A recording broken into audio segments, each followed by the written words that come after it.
Hi guys and welcome to another episode of the Boxing Coalition. My name is Cam. Joining me tonight, MV Chu, Daniel Lim, Hamada, Ari Gold Boss, KH Kevin Horn and Leon. I'm sure a few other people will probably jump on in a while, like Joe Morgan. Hope you guys are all well. Big weekend of boxing. I really enjoyed the majority of the fights. I think we start off, obviously, the big fight of the weekend. It was a domestic fight, but for us it was a massive fight in the UK, real grudge match. Chu, start with you. Anthony Joshua, Dillian Whyte. What did you think of the fight? Classic. Awesome. Tremendous. Is there an echo? I thought you were doing that on purpose to, yeah. Don't think it's me. No, I can't hear no echo. It's just my voice. It's fucking... anyway. Yeah, it was a great fight. Joshua is a beast. People said he was hurt in the second round. Of course he was hurt. But it's heavyweight boxing. People are going to get fucking wet if they go swimming. And Joshua's just proved he's got a chin. That was the one question about him. He's got a chin. Now let's bring on Tyson Fury. What did you think, Cam? Easy, Chew. Slow down, yeah, Chew, man. Like, yo, salty Chew, man. He's still salty off that Fury win. Chew needs to put a muzzle on it yet, man. Calm down, Chew. Cam, first of all, why are we not talking about the Figueroa fight? I thought that was the fight of the week. It is the fight of the week if you're American, but if you like boxing, this was fight of the week. Oh, Actually, okay. Before we go into it, you want to take a commercial break? Yeah, we could take a commercial break. The reason being is this week is the Coalition's 2nd year anniversary, man. We've been going 2 years. We started off a couple of guys talking about boxing, and for some reason you guys enjoyed it. So we've had a lot of messages, well wishes from people. So I think I'll play a few throughout the show. I'll play one now. See if you can tell who it is. Hello everybody, welcome to the 2-year anniversary for the Boxing Coalition, and I gotta say, you were bloody good. Now, before I congratulate you on a fantastic career, I gotta say, I pray that Allah keeps everybody nice and safe. That is what I said. Damn, I'm looking good. Mr. Prince Nassim, man, wishing as well for the Coalition. I got another one, see if you can tell who it is. Hello, this is John Pascal, and I just want to say that this is the start of a new era. The Boxing Coalition is taking over, and if you do not agree with me, I have only a few words for you other podcasts. Are you willing to take the test? The damn test! Thank you, Mr. Pascal. All right, we'll get back to the boxing. I'll play it for you more throughout the show. Ari, going back to what Chu said about Fury, we'll leave that for now. What was your view on the fight? How did you think of Joshua's performance? I enjoyed the fight, but there's a lot of holes in Joshua's game. Yeah, he's not ready for Fury. I don't think Chu's serious. He's not, and anyone that thought he was ready for Fury, I think they don't think that anymore. You know, I like Joshua, but that's definitely flaws. He's still way too stiff. I think Fury, for example, someone who's too fluid for him, too much angles. I don't think he'll knock out Joshua. Again, Whyte showed he's not. You know, Whyte wasn't a bum. He was a decent prodigy himself. Decent fighter on the up. Obviously, he hadn't fought anyone. This was both their biggest fights, and it's good to see. You know, both of them 15-0 or 14-0 going into the fight. Second round, you know, he just got caught by a left hook. He got caught he thought he could finish off Whyte, had him on the ropes. Whyte just jumped and caught him with a nice left hook. And, you know, I've seen Joshua's legs shake like that before. I've seen it shaking amateurs when he fought, I can't remember what guy he fought in the World Championships. And his leg kind of went like that. But this one, it was definitely the most hurt he's ever been. And, his legs did a shake, but he recovered. Both of them recovered. The amount of recoveries that Whyte did, that first round alone, everyone else that Joshua's fought, they haven't survived that kind of onslaught. But Whyte recovered. He showed he was in shape, even though, he looks like he's got man boobs, or whatever. He was in shape when it in terms of fitness. Even the last onslaught, it was a temple shot. Nothing you could do about it. Temple shot. Still, he recovered from that. He looked like he has legs back under him. And then, he started trying to fight wild again, and then just got caught in the ropes. And it was it was a brilliant knockout. Nothing you could say about it. So that's how he finished the fight. Out. He was out on the ropes. The ref, he was no way he was getting up. His arm was like stuck in the rope. So yeah, man, it was a brilliant fight. I just don't understand why we talk about this fight already, though. Why are we not talking about Figueroa, man? I thought that was the fight of the week. Serious. Let's go to Hamada. Hamada, what did you think of the fight? And I heard that you went around to a friend who was paying for it in HD, so you watched it nice and clear. Yeah. Casuals, man. They got sucked in, bought the pay-per-view. I told them not to buy it. He said, I'm going to buy it. So I said to him, all right, I'm just going to come and watch it with you. I mean, I watched the fight again today after I finished working at. In the first viewing, I wasn't impressed with AJ. I thought he struggled with Dillian Whyte, especially in the middle rounds, 3, 4 in particular. But then I watched it back today, and I have to say, apart from round 3 and round 4, Joshua did well. I think the first round he was excellent when he came out and literally put it on Whyte, nearly had him out of there. And then he got caught in round 2. Not round 3 and 4. I mean round 2 and 3, where the 2 rounds where he kind of struggled. He got caught, and then Whyte put it on him. I think Joshua's got a few problems with. He doesn't really block shots well, and he kind of overcommits when he's parrying. And I just think someone that, for example, feints to the body, then comes over the top of the left hook and catch him. But I think Whyte was still feeling the effects of the first round onslaught from Joshua, and he really couldn't follow up on Joshua. I think he was still hurt at the time. He was just getting in to the groove of things. And then in round 3, especially, round 3 was an awful round for Joshua. Joshua was taking a lot of body shots. He was stiff in his shoulders. His head wasn't moving. His feet were stiff. His legs.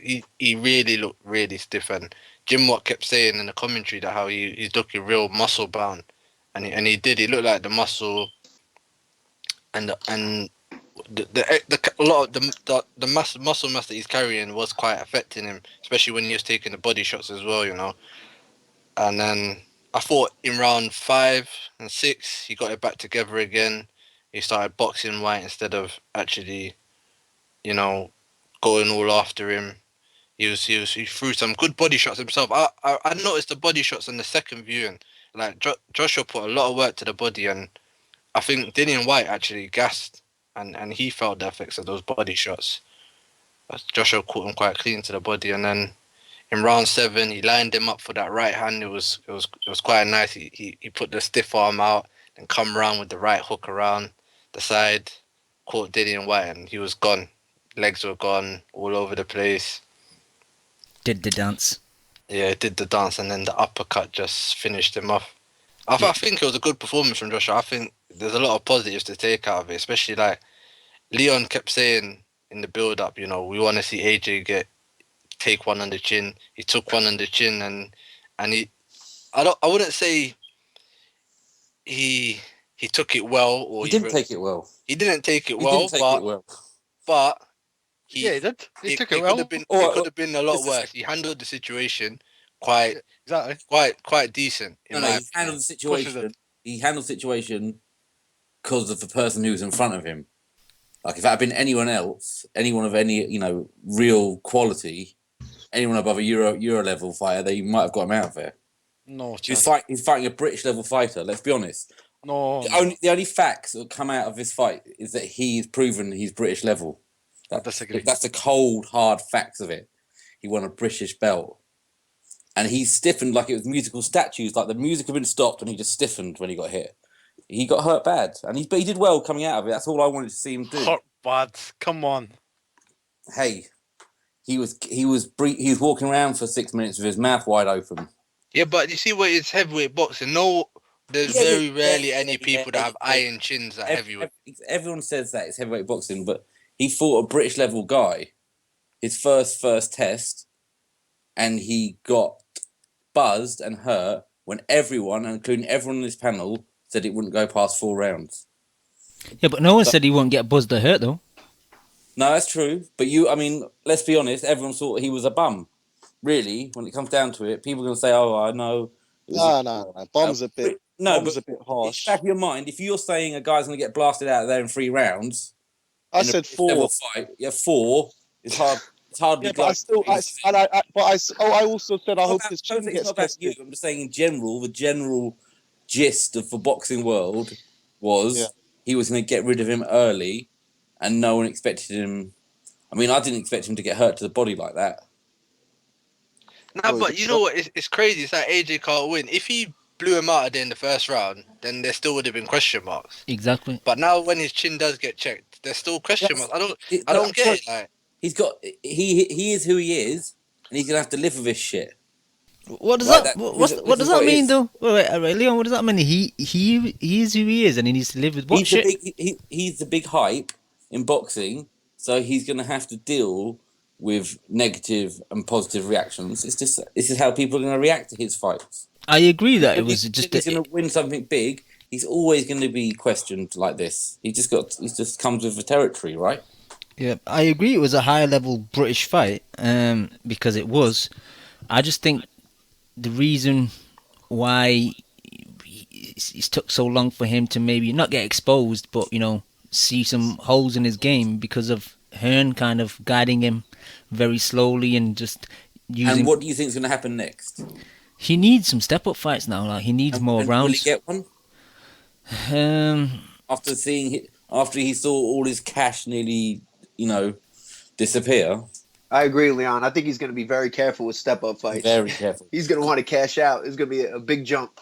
He's got no head. The thing that shocked me, he's got no head movement. Yeah, he's got no head movement. Barely any upper body movement. Only like after the 4th round, he was rolling underneath some of Whyte's hooks. But before that, and his chin is a bit too high. He needs to tuck it in a bit more to his chest. His arms, when he's blocking, his guard is way too. And he's not loose. He's not slick in any way, is he? No. Like his guard, his elbows are not tucked in at all. When he's blocking shots coming to the head, his arms are coming up, his elbows are coming high, he's exposed to the body. Like you said, no upper body movement. Did you not notice that he was over committing with the parries? Yeah, he was he was pushing him away too much. You don't need to push him that much. And reaching. Yeah. He was reaching. He's reaching. When he punches he leans forward. People say, "Oh, we're being harsh." We're not being harsh. It's just that obviously, with height. Yeah, exactly. If you're in comes the spotlight, expectation. Shit happens. Yeah, wait, Leon, I want to ask you something, Leon. 1 second. Let me ask Leon something. I got a question for you. Yesterday, that fight was probably the best British title heavyweight fight I've seen in a long time. Brilliant. When Fury and Price were heavy British champion or whatever, they didn't fight people like Dillian Whyte. All right, cool. Fury fought Chisora, but other than that, when these people have won this British title, they haven't fought this kind of level of opponent. So for you to say Dillian Whyte's a British level fighter, we don't know that yet. We will only find out in the future when we see what Dillian Whyte does from here on. Oh, so you say he might even be below British level? We never know. That's what I'm saying. But we don't. All we know is two men fought for a British title. That's a bit. You're being a bit harsh, Leon. Yeah, but that's the reality of that is like take away all the emotions, strip it all down. That's the reality of the situation. Yeah. But Leon, putting emotion into it. There's always that one fight where a guy performs above his natural level based on hype or just whatever, their first shot. So that might have been this might have been the best Dillian Whyte you've seen or ever gonna see, kind of. Yeah. That's I'm happy with that. All I'm saying is, it's Joshua. There's people. I mean, fucking mad Barry Hearn saying he's the best heavyweight on the planet now. I mean, we have to listen to. We're in this world. We're listening to all this madness getting thrown at us, and I love the card, and I brought the card, which makes me a terrible hypocrite. Yeah, but I'm happy. I'll throw myself on that sword. but fuck it, I like boxing. But you know, it was a great card, and that was a great fight. I would say he was the most powerful heavyweight on the planet. You think he punches harder than Wilder? I don't think he does. He doesn't flatline people. Yeah, he got that contrived Doesn't power. flatline people. You don't seem to have that natural power. Flatline people. How can you say that he easily has more power than Wilder? I agree with you. I think he has more power, but easily. I mean, what makes you so sure of that?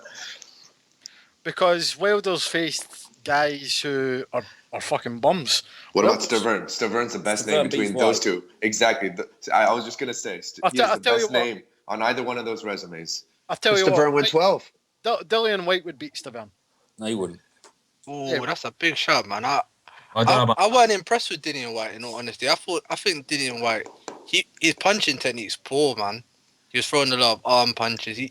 Flicking them out, flicking those jabs. Yeah, flicking out the right hand, and at times you could just see the difference in punching technique between both fighters. Joshua times properly with his punches. You said that, Hamada, though, in the first round, after the first round, it was fucked.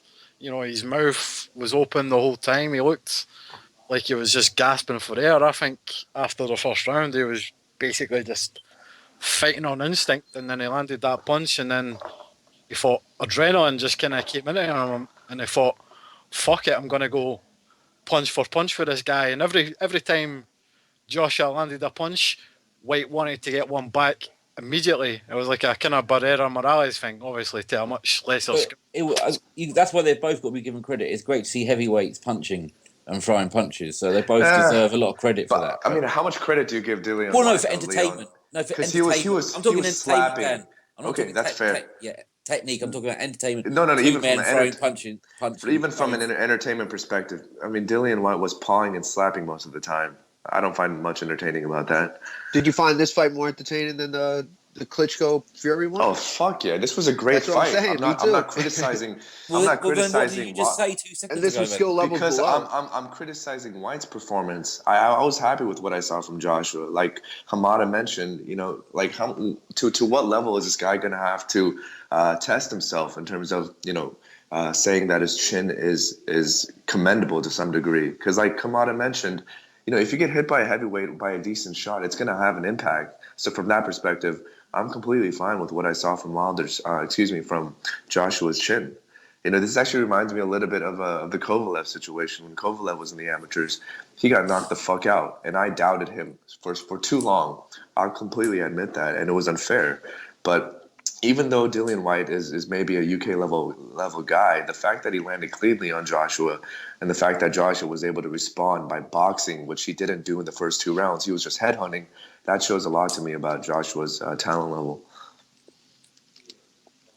And I think his power is frightening, man. Like, he puts so much emphasis behind each of his punches, even to a fault sometimes, because he doesn't set up his punches very well. He just goes headhunting. He's got no jab. And even when he sets up a jab, he's not really trying to inflict any damage behind it. He's just trying to set the right hand up. Yeah. I think he's a fascinating prospect. I think he's a higher rated prospect than Deontay. But at the same time, I can't say that he's just leaps and levels above Deontay. I think he's a much better fighter than Deontay. But I think they're kind of similar, because Deontay, even though he doesn't have Joshua's, you know, technique, he does have a little bit more athleticism, I feel like. So I don't know. Because I think Joshua against a mover will be very interesting. Someone who can move, because, you know, I still question that fitness. Exactly. His body is just, the way his upper body is defined is pretty. It's like a power lifter. Because that's what I would say, that he hurt Whyte so badly in that first round that Whyte, with the kind of shots he landed in that second and third round, he wasn't in position to take advantage of any of those situations because he was still hurt from that first round. So it'd be interesting to see what a more kind of, a higher level guy. We just want to see the next test, don't we? That's it. Exactly. And great fight. And like you guys mentioned, though, he probably isn't going to see that upper level opposition for another year or so, because obviously Eddie Hearn is so afraid of his commodity going to waste. But I liked what I saw, man. But at the same time, I think you're overhyping him a little bit. I think you got to hold down on the horses there. I disagree. I mean, of course, he's not going to face Fury Next, although I personally think he could beat Fury. I'm not saying it's a definite win, but I think that would Based be on very what, though? competitive. Based on Fury and If you say Joshua that, sparred. if you say that him getting knocked No, down by Cunningham, they've you're sparred non in the void. past. What does that have to do with sparring? Well, it must have been so good that.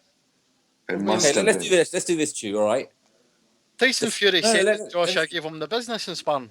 But anyway, defense. Who's got a better defense? Tyson Fury. Yeah. Who's a better? Who's got a better attack? Fucking Joshua. No, yeah. I'm asking questions here. Better movement. I guess Fury. Yeah. No, that's not a guess. He has better movement by a mile. I mean, but you're ability to stick to a game plan.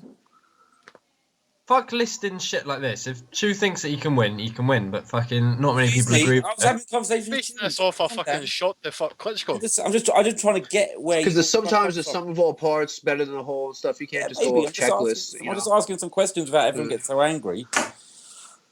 I just don't think it's very effective, Leon, if you ask him one by one like this. That's all. All right, boys. Boys. Fuck off, yeah? This is the thing. All right, my bad. No, but in all seriousness, though, True. Okay, that's fair. But who do you think would be the logical next step then, True, for him to progress into the level of beating Fury? They're talking Derek Chisora. I just think Derek Chisora is just basically like a poor man's Dillian Whyte. I think Dillian Whyte is basically Derek Chisora, but with more power and fresher. And you know, beat up as bad. You know what's so fascinating about this is that none of us can really disparage Chu's logic that much because we really don't know what kind of prospect Dillian Whyte is. Like, we don't know what level of fighter Dillian Whyte is because he's kind of in the same boat that Joshua was in. No, I mean, he was a perfect record. He won all his decisions by knockout. So I just think boxing fans are cunts. They're absolute fucking cunts. They see one fucking shot. They see a shake of a leg, and they think, oh, he's not as good as what he was. Yeah, but that's just. But then you see him knock out a 14-0 novice, and you say he can beat the lineal champion. So it's potato, mate. Yeah. Like I say, I'm not saying that you're a cunt, Leon. I'm just saying. Well, no, that's fine. I'm happy with that. But Leon, boxing. Most people say that though. Where there's so much I know, I am unknown one. because boxing is a sport where there's so much unknown. It's not like basketball or baseball where there's Exactly. 160 games. So most of the stuff we're just predicting or forecasting. So like it's tough to really say that, you know. Half of the sport is following it, debating it. Like 8 weeks leading up to a fight, you're talking about it because what the fuck else is there to do? There's really not much going on in the sport. You get to talk about Joshua for what, like six weeks a year? For too much. Yeah. I know. I don't want to see Joshua fight Chisora. I just feel like Me neither. I think it's a lose-lose situation. If he beats Chisora, we've seen so many people do it in the last 2 years. It's enough already. I'll tell you something about Chisora. Chisora's over the hill, innit? Chisora, I could see Chisora fighting Joshua, taking some shots for 4 or 5 rounds, and then just quitting on his stall. Whereas Dillian Whyte will fight to the end because he had an undefeated record. He hates Joshua, and he's got heart. You could just tell Chisora don't care. I heard the interview where Chisora saying he's only chasing money. He don't care about world titles and all the rest of it. So I don't want to see that fight. That's not a serious fight. Yo, Chisora should fight Whyte, and whoever wins gets to fight with the Josh again. I just want to quickly say, I just get frustrated that people say AJ beats Fury. It just kind of discredits everything that Fury's done. He's just like, oh, he's just beaten a guy who's unbeaten for 10 years, and everyone's like, oh, but he just get beaten by this novice out of nowhere. It's like we've forgotten about him already, what he achieved. It's only 2 weeks ago. Yeah, but Leon, this is what happens, though. You got Okay. people saying Spence will beat Brook, but what is that based on? It just happens. People just see a fighter look good, and they just say, oh, yeah, he'll beat him, or he'll beat him. And Yeah, but it's about what Fury's achieved so recently for him to be overshadowed so quickly by this guy because of the machine behind him. That's all I'm saying. That's all that disappoints me. For me, if I had to pick that fight right now, I think Fury beats Joshua on points very easily. I think Josh needs a lot more experience. He needs to tighten up holes in his game. But let me get Joe's opinion. Welsh Joe. Yep. Joe, what do you think of the fight? Oh, it's fucking awesome. I went. Leon came over and we were team Matchroom for the evening. Paid full fare on that For pitch. one evening only. Yeah, no, I thought it was a quality card, start to finish, and obviously, like, the difference between that fight and the Klitschko Fury was just chalk and cheese, wasn't it? It was just what that's done for British heavyweight boxing. I mean, the amount of casuals that were probably watching that on Twitter, the reaction in the fucking arena. Oh man, it's just another little spoke on the Joshua bandwagon, but it's fucking class, mate. And I think people are like underrating Dillian Whyte, because I think he's a top 20 heavyweight in the world. I don't think you can disagree with that. And if you look at Tyson Fury's 15th fight, this was what Joshua's fight was, he fought Derek Chisora, and that's sort of like that Derek Chisora was about the same level as this Dillian Whyte. Do you know what I mean? I think Lennox Lewis fought for like the European title in his 15th fight, so he's on the trajectory of other like good fighters. So we can't say he's moving along quicker or slower than anyone else. I thought. And, like, we know that Joshua can fucking dig in and fight from his amateurs. Like, the way he fought in the Olympic final, he might have fucking got the decision in that, but he dug deep for it. So we know Joshua can fucking dig in and really fucking go to war with someone. And I think his chin's fucking fine, to be fair. If that was someone like David Price, he'd have been laid out after that shot. I mean, he took it, but go down. David Price is the complete bottom end of that spectrum, though. I know, but that's what I'm saying. Like, people are saying, "Oh, Joshua's fucking got a glass chin." Well, he hasn't. He's got a perfectly good chin for a heavyweight boxer. Like, he didn't even go down from it. Like, Fury's gone down from that shot. No, you're not allowed to mention that. Doesn't matter. Yeah, but he's gone down again from Cunningham and from that fucking Paj kid. Yeah, but he's look where he is now. That's what I'm saying. All right, fair enough. Like, but no, so but I think don't stop comparing them. That's what I'm saying. Stop. No. I think he has a fair point. That's the point. Is that Joe has a fair point. Look what he's doing. Exactly. Like Tyson Fury got knocked down, so so Joshua getting buzzed isn't that big of a deal because it's happened before, and a guy's rebounded from that and beat Klitschko and been the best fighter. So I see what he's saying. That's a great point, actually. And the thing is, as well, like the shot that Joshua took, it wasn't one where he was sort of covering up and then he got hit. It was one where he was in the act of throwing. He had no fucking awareness that this shot was coming, and it just caught him absolutely perfect. And I don't think Whyte could have thrown a better punch in the fight if he tried. Leg stiffened. He wasn't with it for about 10 seconds, and he got back onto it. And I thought that was fucking really impressive. And he's only going to learn from that. And I thought, obviously, round one, I thought he was going to go early. And then we had all that fucking shit at the end of round one, which was fucking quite funny. But, you know, he threatened to spill over. And then obviously he got caught round two. But then I think round three was Joshua sort of shitting himself a little bit, trying to get back to his rhythm. And then I thought round 4 to round 7 was the rhythm that you're going to see Joshua fight at now for the rest of his career. I thought there he sort of managed to get himself into a groove where he went, right, I can do this sort of intensity for 12 rounds. And it was enough to get rid of Whyte.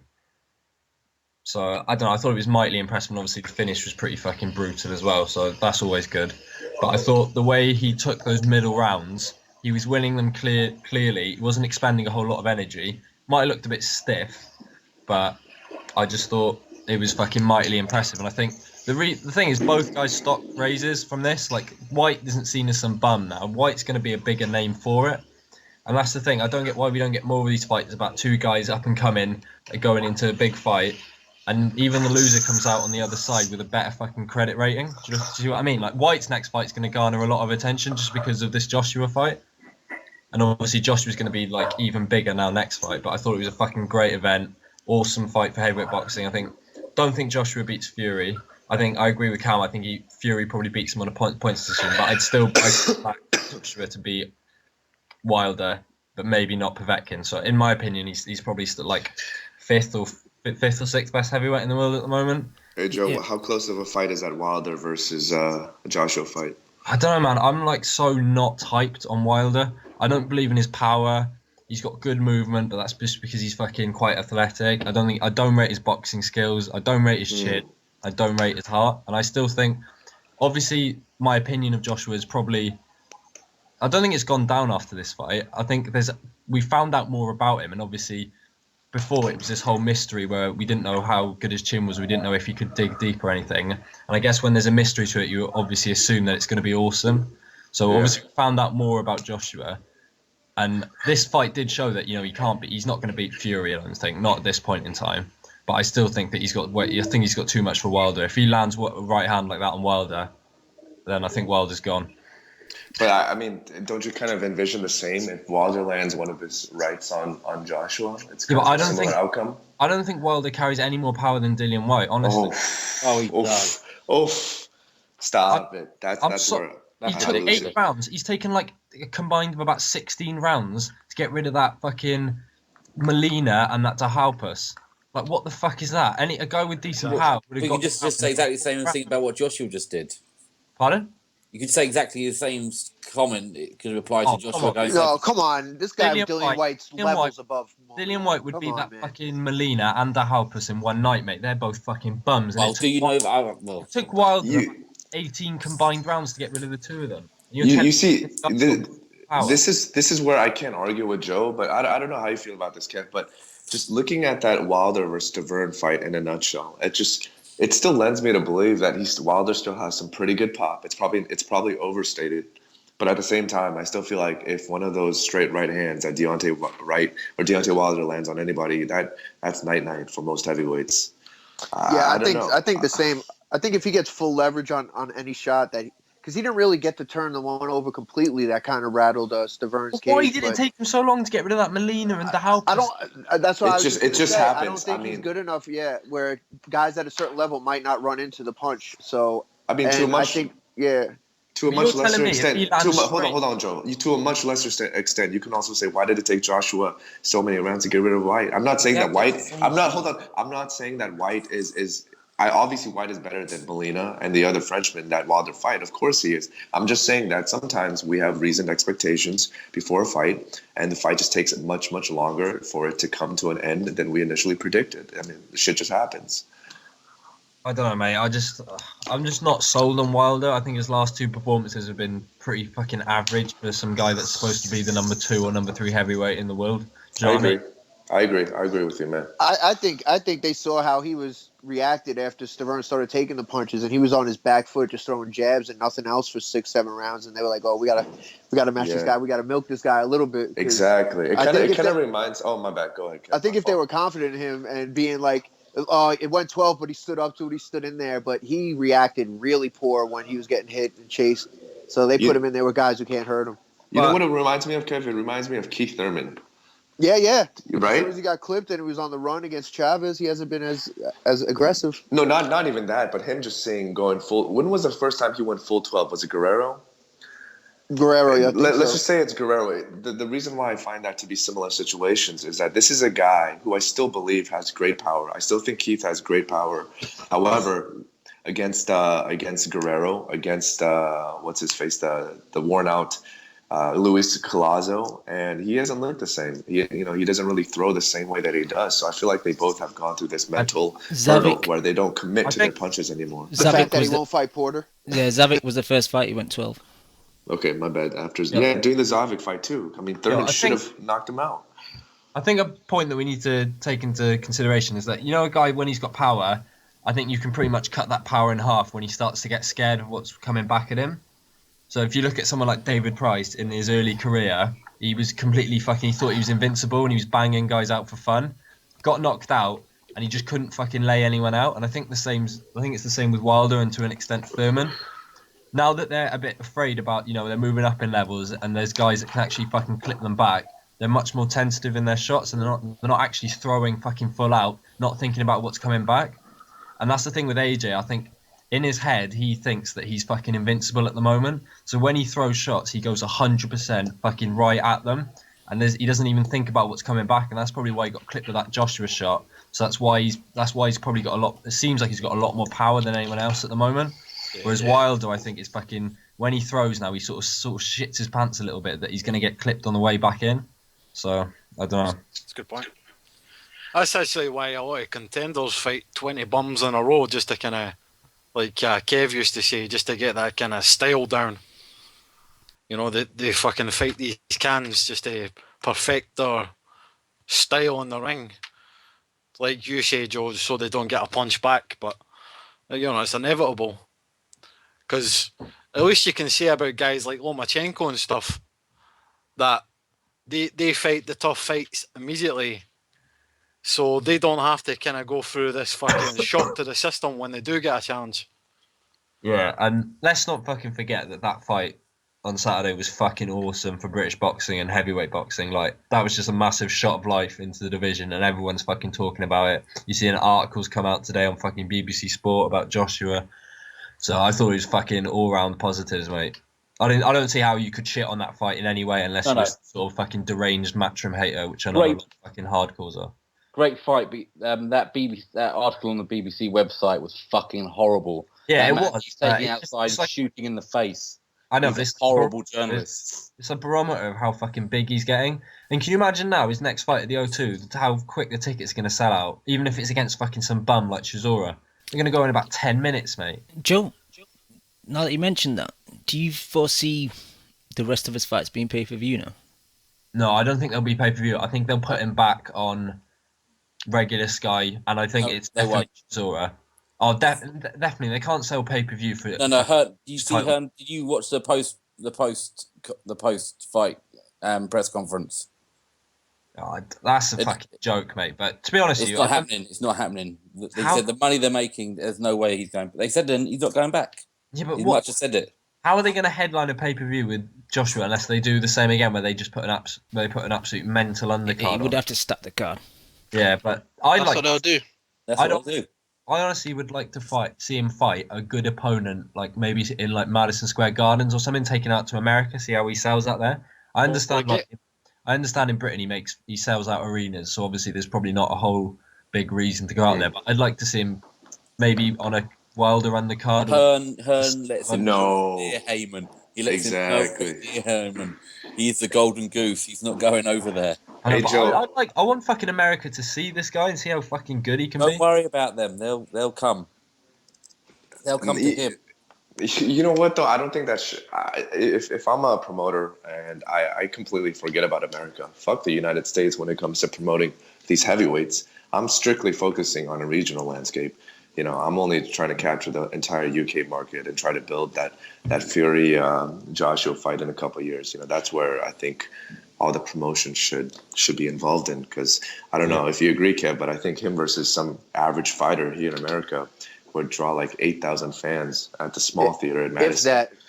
I totally agree. Why waste the money that it's going to take them to come over here and put on an event over here? Yeah, I guess when boxing is so much bigger over there. Like the one comment I was going to say, because you guys already talked about most of the fight was, you know, Cam sends me the links. Like I just love how the UK promotes their fights, and I'm not as close to it as you guys. You know, it's always in there. So I think it does its job when I see some people all hyped up and then people like Leon pissed and stuff like that. I'm like, that's pretty much what they're going for. Divides opinions.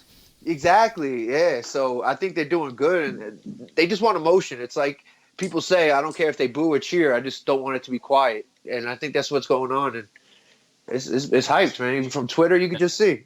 Yeah, like I agree. Like obviously, fiscally, it probably doesn't make a whole lot of sense. It's just in a perfect world, you'd like to see him go out there, fight a decent guy in like February in America, and then come back for a really big fight in like April. The problem is the main problem with the division. There's no decent middle guys. Yeah, it's like Areola's that people know. Nobody else knows anybody. That's what about Thompson as well? He had a decent win the other day, didn't he? Yeah. America don't care about heavyweights. No, Thompson lost, didn't he? Lost to Malik Scott. Did he?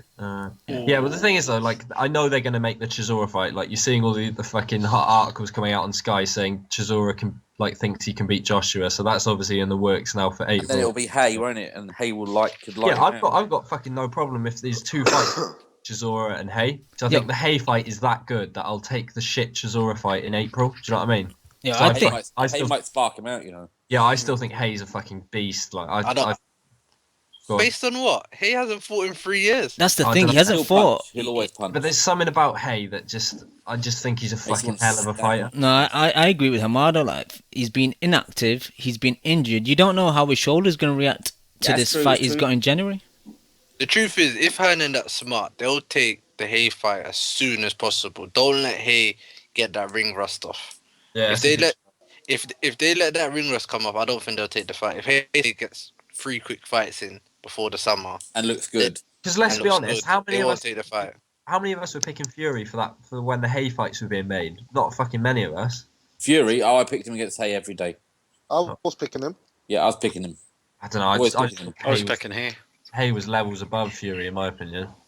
Well, one Hay- shat the Hay bed was- and then one got the belts. So Hey, Yeah, heard, obviously. heard what Fury was doing in sparring and shut the bed, mate. exactly, cut his own eye open. Obviously, Hay's a cunt, isn't he? But do you know what? I'd like to see him. I don't know why AJ thinks he can suddenly go into fighting like twice a year, like he's fucking Floyd or something.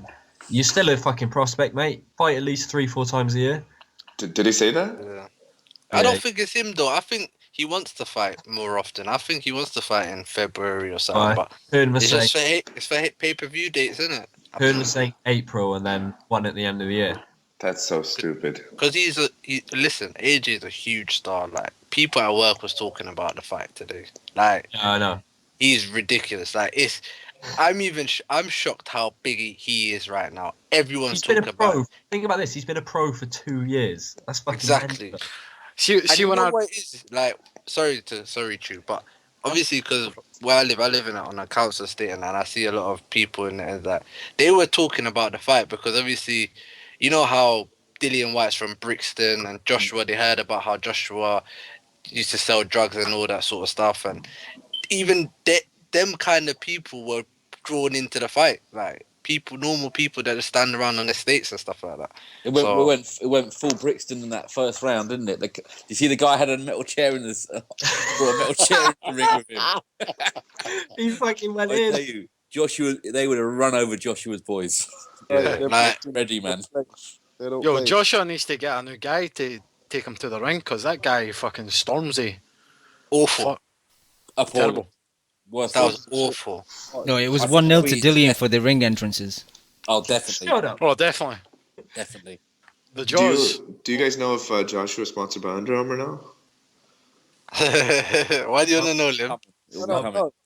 I think he actually is. Yeah, he might be. I Right. think so. Must be is, yeah. And StubHub. Let's not forget StubHub. Under Armour trying to snap up everyone young. You know, they got Stephen Curry. They got that new golfer. Lee Steve. Halfpenny. Lee Halfpenny goes. Oh, No Lee takers Halfpenny. on, no takers on Lee Halfpenny. Yeah, on- Jamie Roberts. It They looks got- like Under Armour snapped him up. Yeah, Ari, they got They just tried Memphis Depay signing as Durant well. for like 26, Fucking 200 shit. something million. Yo, Rob Palmer in the chat is wanting me to ask Lim and Kev specifically a question. Nah, it's Leon. Oh, sorry, Leon and Lim. Fucking Leon and cunt. Lim and Kev. What the Kev can fuck answer do you as want well. with me? Yo, it's basically he wants to know who you would like AJ to fight next. Do you want my honest answer? Do you Yeah. want my honest answer? I really don't care about heavyweight boxing. I don't know anyone outside the top 10. That's my genuine That's a answer. Leon I answer. don't give a shit about it, Someone in the top 10 then. Absolutely, but what Techno. what's the point of that question though? We obviously know he's not going to fight anyone that we want him to fight. So what's the point of answering Fury, that question? Fury. I want to fight Fury next. It's not my question. I'm just saying I don't watch a lot of heavyweight boxing, if I'm honest. Sorry. Yeah, we want him to fight Tyson Fury. That's like the perfect matchup, is it not? Yeah, if they keep winning though, that's going to happen summer 2017, isn't it? Really.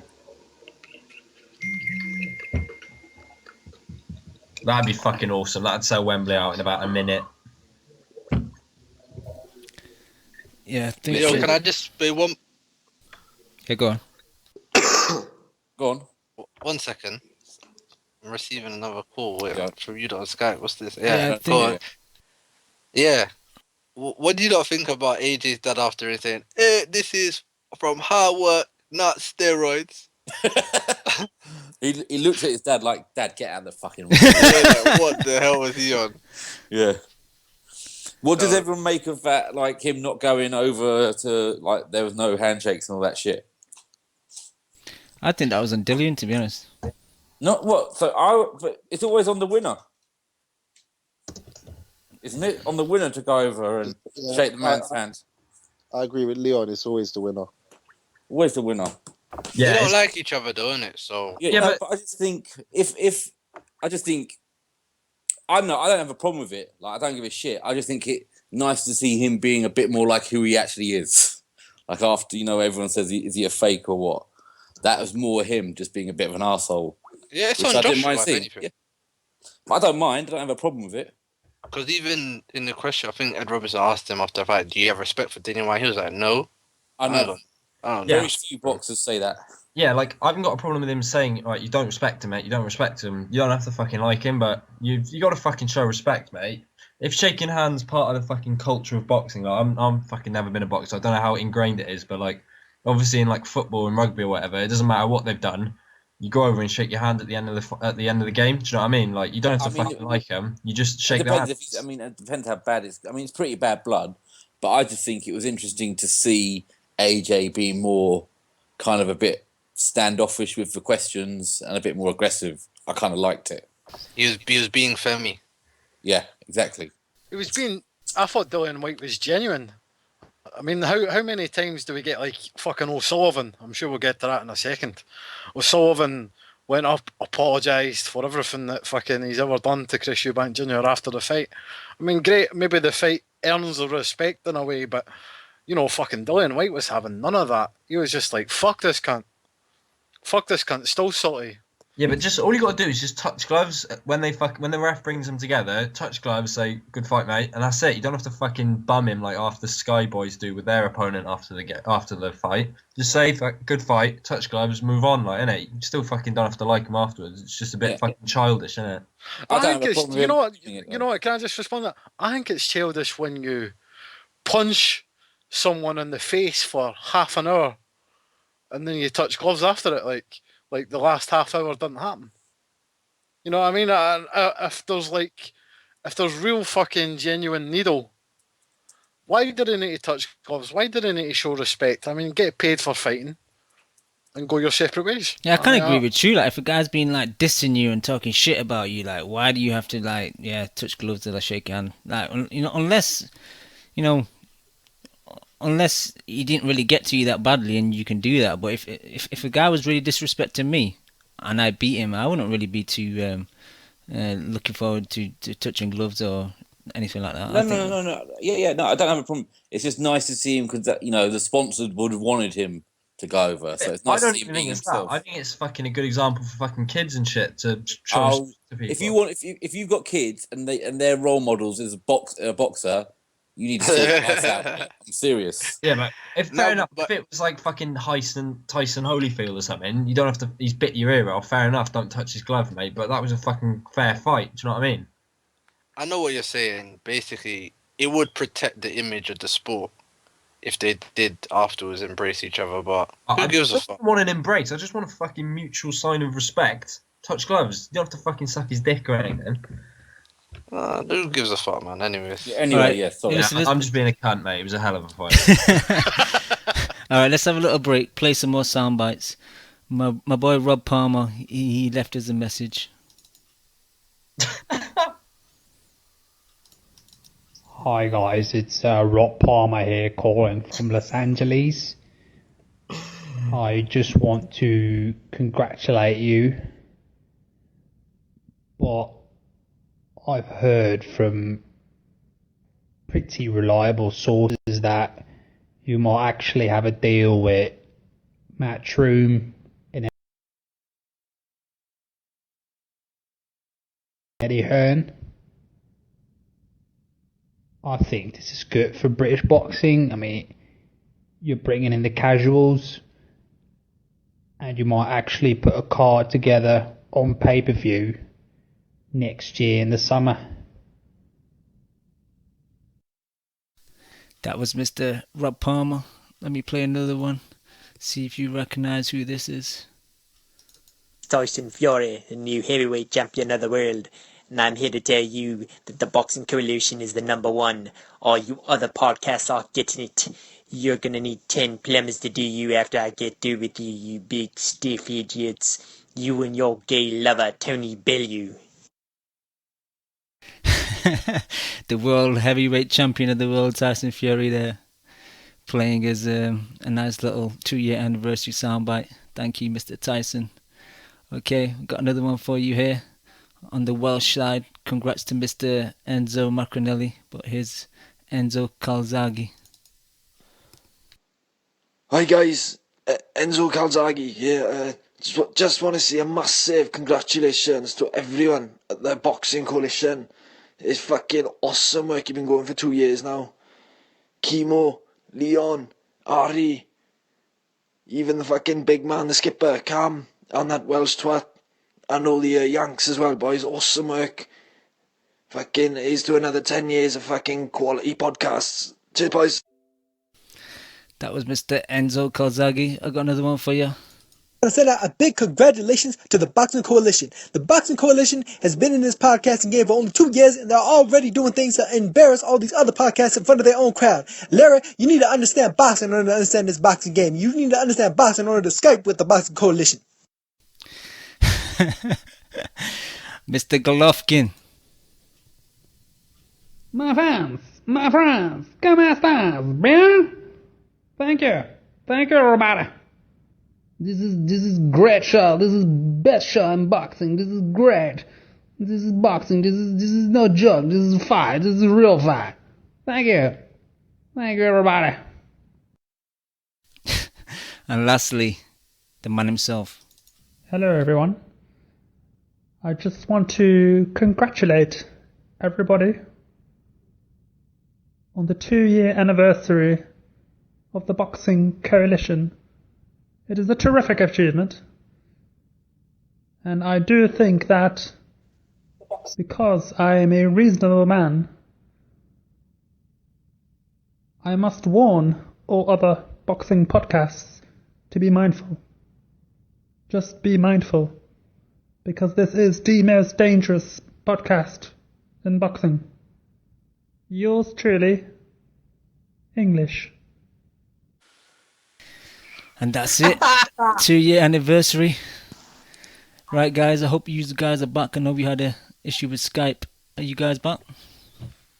Back and mindful. Yes, I'm back. Very mindful. Very mindful.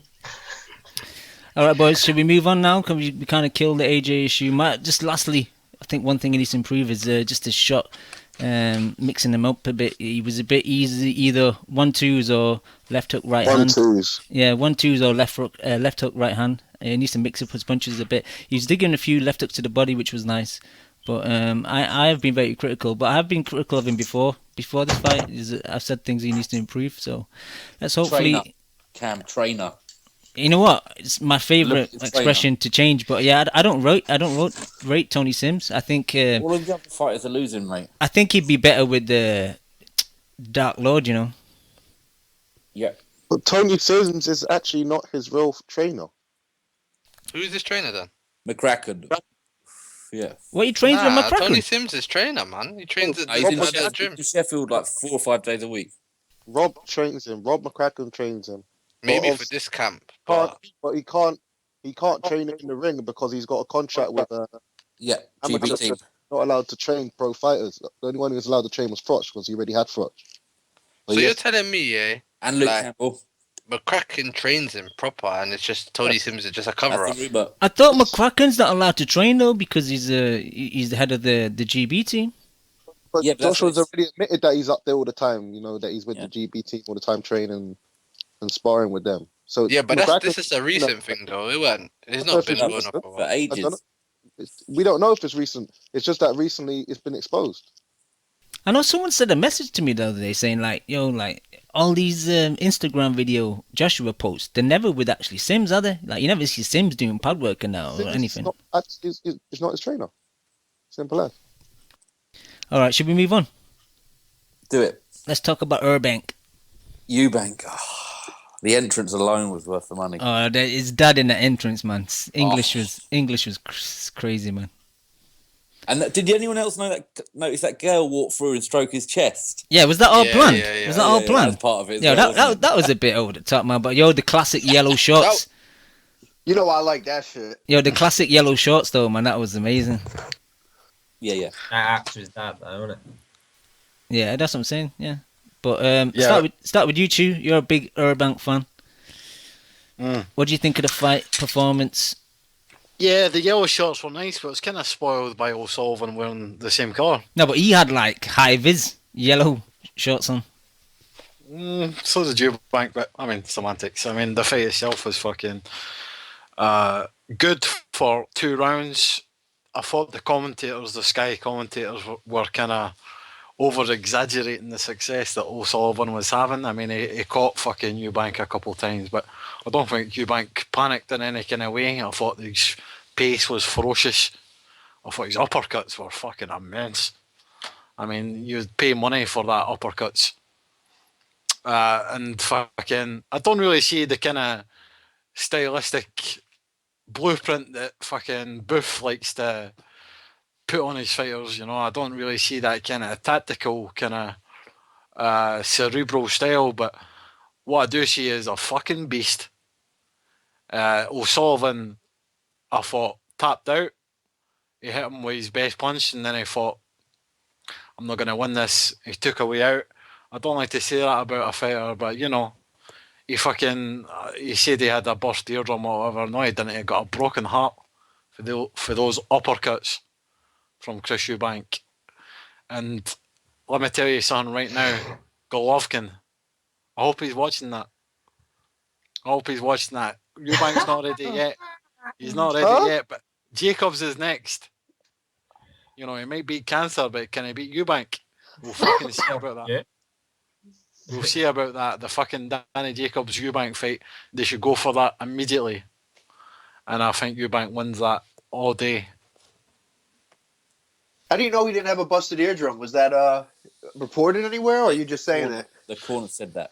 He said it after the fight as well. They said in IFL interviews that both eardrums were fucked. Oh. Which, you know. So what makes you think that he's lying? Do you know how he burst his eardrum? It's getting all the clippers up, shaving his beard. Listen, he's got a great chin. He's got a great heart, Sullivan, but his skill level wasn't the same. That was his excuse for not throwing. I've seen fighters, you know, as soon as they get a fucking popped eardrum, they drop. You know, they get dropped easily. Their balance is fucked. I don't think his balance was fucked at all, O'Sullivan. I just thought the hand speed was too much for him. He was terrified to throw in case he got a counter back. To play out devil's advocate, was Eubank a bit too wild at times? You know, was he swinging way too much? Was he leaving himself open? Yes. Without doubt. Of course he was, but that's why we love him. Yeah, exactly. That's it. Kev's got the perfect answer. If anything, it wasn't wild enough. Yeah. People say he's not going to tighten up. That's what he's going to do. You know, it is what it is. Yeah, but I thought the first two rounds was the old Chris Eubank Jr., not under Adam Booth, where he was just fucking teeing off on anything that moved. And then rounds 3 to the end was the Adam Booth Eubank, where it was controlled, it was aggressive, and it was fucking pretty clinical. I agree with you, Joe, but I think that was due to a combination of him, you know, trying to reserve some energy, because he put so much of an effort, energy-wise, into the first half of the fight. Yeah, but I still thought, even like you'd think, the later rounds weren't as entertaining, and they probably weren't, because the first couple of rounds were fucking awesome. But it was still pretty fucking entertaining watching Eubank. But I don't think there's anyone, apart from maybe Golovkin in the middleweight division, that puts together fucking combinations as well as Eubank when he lands them. I thought he looks fucking beautiful when he's throwing punches. I would agree to that. Ari, what do you think of Eubank? And quickly, I think he beats Jacobs before anyone says that. That's a big step up fight for Eubank, though. Big step up fight. Jacobs' glass can't handle that power. Yeah, it's funny. It's weird. I've seen the fight, but I haven't seen every second of it. So I've seen like the first couple rounds and the last round. But yeah, one thing I'll say, obviously, you know, Eubank look impressive, but I said before the fight, I didn't rate Spike. This is someone who's he ever beat, really. And, you know, Saunders won. Like I said before, Saunders won every second of their fight. But, he did what he had to do. Yeah, he did what he had to do. The Spike got overhyped because, you know, they had a little grudge, or, you know, Spike did his Twitter campaign Twitter campaign to get the fight. But, you know, Eubank did what he had to do. He looked impressive, explosive, as always.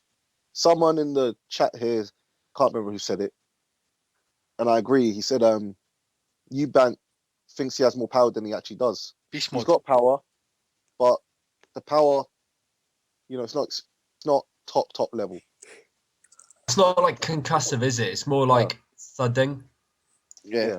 And that's why I said he doesn't throw enough, because he thinks he's going to knock people out. And I was like, he can't give away rounds like that, because like Broner found out, once you get to the top levels of guys your size, you're not putting people down every time. You got to win those early rounds. And I think it's not concussive because he doesn't throw when other people are throwing. He sort of waits till they finish and then he sort of tees off when they're defending. And you're obviously going to have less power when someone's expecting a shot to come at them. So that's why he's always hitting people when their guard's up and when he's just trying to break down their guard. He's not actually throwing. Does he? Yeah, he doesn't throw when they're throwing, which is like what the best fighters do. If you look at Golovkin's knockout of Gil, like he's throwing the exact same time Gil's throwing, and even though he gets clipped, he just sparks Gil clean out. And he still doesn't use his jab enough, you know. Yeah, he doesn't have a jab. He tried to in the first couple of rounds. He tried to, and it was awful. Yeah, I know. Like I agree with you, Marty. Like he was throwing when he was throwing, and he was getting absolutely clipped by O'Sullivan, wasn't he? Yeah, it was awful. He tried to use the jab and then clinch in the first couple of rounds, and that shit didn't work. Yeah, I don't know, but you know, Sullivan did land some nice hooks, and he took them. Seeing them kind of hooks, he took them. He's got his dad's chin and his fucking recovery powers. He's got the chin. It's too early to say whether he's got his dad's chin or not, but it looks like he does. It's true. But I did see his legs go a couple times, though. I will say. That was more balance. I think he lost balance. I don't think he was ever wobbled. I think that's some more cardio, man. He expends a lot of energy throwing those punches, man. I think something happened to his nose as well because he kept breathing out of his mouth. I think he's just gassed because he's fucking throwing with 80 or 100% almost every punch, it seems. Yeah, but no. But I like that even when he's tired, he still tees off. He don't even wait. He just I fucking love Eubank. I fucking love him. I know he's sloppy as shit. I don't give a fuck though. And then that jab you said he don't have, the best one, Spike got tired. Like he used it as like a rangefinder. He just put it out there and was throwing uppercuts. I'm like, wow, Sullivan is trash. Shit. And he just did it like 4 times in like 30 seconds. I'm like, this guy's just not moving. I love it. He's just going back to it. I tell you what, Eubank's a great inside fighter. Just when he's in that range, he's just like the Matrix. Honestly, it's like magic happens. Yeah, you don't want to go to like tee off like back and forth with Eubank, mate. He's brutal when he sets himself up. Yeah, the way he goes kind of side to side, like one punch flows to the other, fucking combinations, hooks, body shots, uppercuts. Was he your MVP? He throws too many uppercuts. He does, but I mean, yeah, he does. Chew does love an uppercut though. Against Spike, he can get away with that, but you know, maybe they'll just take a slight step back and come back with the left hook. But that's the thing, like that's why Saunders gave him hell for the first 9 rounds. He's gonna find it hard to tie down guys that can move on their feet, like guys that. Go on. I think Eubank is physically gifted, great physical gifts, but he lacks ring intelligence. He lacks ring IQ. He's not intelligent. He does the wrong things at the wrong times, and he puts himself in harm's way quite a lot. Like if Spike had a bit more about him, because Spike can crack, but if he had a bit more about him, say he had a little bit better footwork, faster hands, he could have actually got to Eubank quite often, because Eubank would he keeps his hands quite low. When he throws his punches, he doesn't bring it back to his shin. I noticed that a lot still. So Hamada though, Eubank was doing it for the fans though. Like he was being entertaining for the fans. Nah, man, don't give me that. No, that's just how he fights, man. That's just how he like fights. at his chest as he's throwing. No, I was just trolling, but yeah. Yeah, I know. But I don't know about Eubank Jr. I like him fight. I'm sick of him, you know. Like honestly, I don't like the whole. I was a bit quick. That was it. I like him. I like him when he's fighting in the ring. Like he's exciting to watch and that. But I don't like all the other stuff, man. I disagree. Like English. I don't like English. English standing behind him when he's doing his ring. Don't like English. Get him out of here, man. Nah, man, I don't like English, man. No, I don't get why he was dancing, because Eubank came out like a boss, and then his dad was dancing around like a muppet behind him. Didn't it? He was just doing his thing. His dad was just happy to get out of the jungle. That's why he was dancing. His dad's killer, man. His dad. And he didn't make weight, innit? I love his dad because his dad just fucks with the boxing fans' mind. They can't handle him. I think he was they freak him out because he's a bit odd. I think he was 3 pounds overweight. I think he was like 3 pounds overweight, but he had gloves on as well. So Yeah, he 3 had- pounds. No, 3 ounces. Oh, sorry, 3 ounces. Oh, I Yeah, do you Yeah, reckon? but did he come back? Did he come back Yeah, though? he came back. Yeah, he made weight. It was fine. Do you reckon they'll make the Jacobs fight now, or do you reckon Hearn will like? I hate how they're billing that as a world title fight as well. But that's fucking beside the point. Jacobs, I thought- he ain't ready for Jacobs right now, man. I thought. I don't know if he'll Eubank- ever be though. I thought Eubank was after Golovkin. Well, he's Was the he want WBA. to Isn't fight Jacobs now? He's the interim, and then Jacobs the regular, and Golovkin's the super. So Yeah, just shout out to Wasif in the chat. He's saying maybe put that jungle comment into context, just for anyone who doesn't know. I might thought I was making some racist comment. Basically, Eubank Sr. was in a TV show called I'm a Celebrity.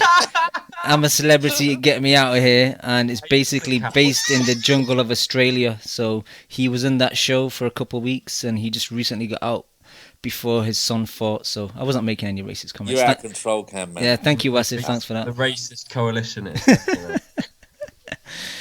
Sorry to interrupt you, but what were you guys saying? Can't remember. That was too good. See, the thing like Conor McGregor, the MMA. No. Wait a minute. Chris Eubank Jr.'s got a bit of that. A bit of stardust. I'm seeing people in the chat fucking saying, No. Oh, But he's he's never going to be anywhere as good as him, though. I'm sick of this hype. I love this hype. This is fucking great. Even the entrance for the still Dre. This is what it's all about. Yeah. True. What? This is the tang. 60 G's, baby. I'm the king of double. Yeah, I'm with you, Chu. I love the hype. The Joshua hype, this hype. Without it, shit is boring, man. Fuck. Go watch tennis, man. Yeah, he's an original. Like I like guys who are original. I mean, he's a Coney's dad, but no, it's the brand. It's the brand. Yeah, Protect the Team brand. Eubank. Exactly. Protect the brand at all times. It's all about the brand. Anyone got anything else on Eubank? No, can we just talk about how bad Spike O'Sullivan's beard was? My wife, I made her watch it, and he came out and she went, "Who's this guy? What the fuck's wrong with his beard? I hope he gets knocked out in about 4 rounds." That is one of the worst beards I've ever seen. Fuck, sounds like you and Ruth are made for each other. You're both salty as fuck, mate. Well, she was right though, isn't it? He looked like a cunt. I hope he gets knocked out. And he kissed Eubank, and he kissed him as well, so he deserves to get beaten up quite badly. What's He wrong wouldn't with shake. that? He wouldn't shake his hand until he apologised for the kiss, would he? Fucking homophobic bastards, the Eubanks. Rob Palmer says Joe Gallagher has the worst beard in boxing. Anything to give Joe some stick. All right, let's move on. Next fight on the undercard. Unfortunately, my friend Leon, we're talking about your boy. Unfortunately. Talking about your That was boy Kevin great. Mitchell. Let me give some background on this. So I knew about Ishmael Barroso because I initially put him in the prediction Look league. at you out. Here we Big go. yourself up. Here we go. Cam fucking. Oh, I knew about Barroso. He was sick. No, I'm not. No. Let me talk at least. Go on. So I knew about him because I originally put him in the prediction league to face Derry Matthews, but I mentioned it in previous show that he didn't have his visa, so they did this swap in the fight in the States where Tony Luis, who was fighting, I think it was Ivor Terry, what was his name? Give me a sec. I think it was Ivor Terry, yeah.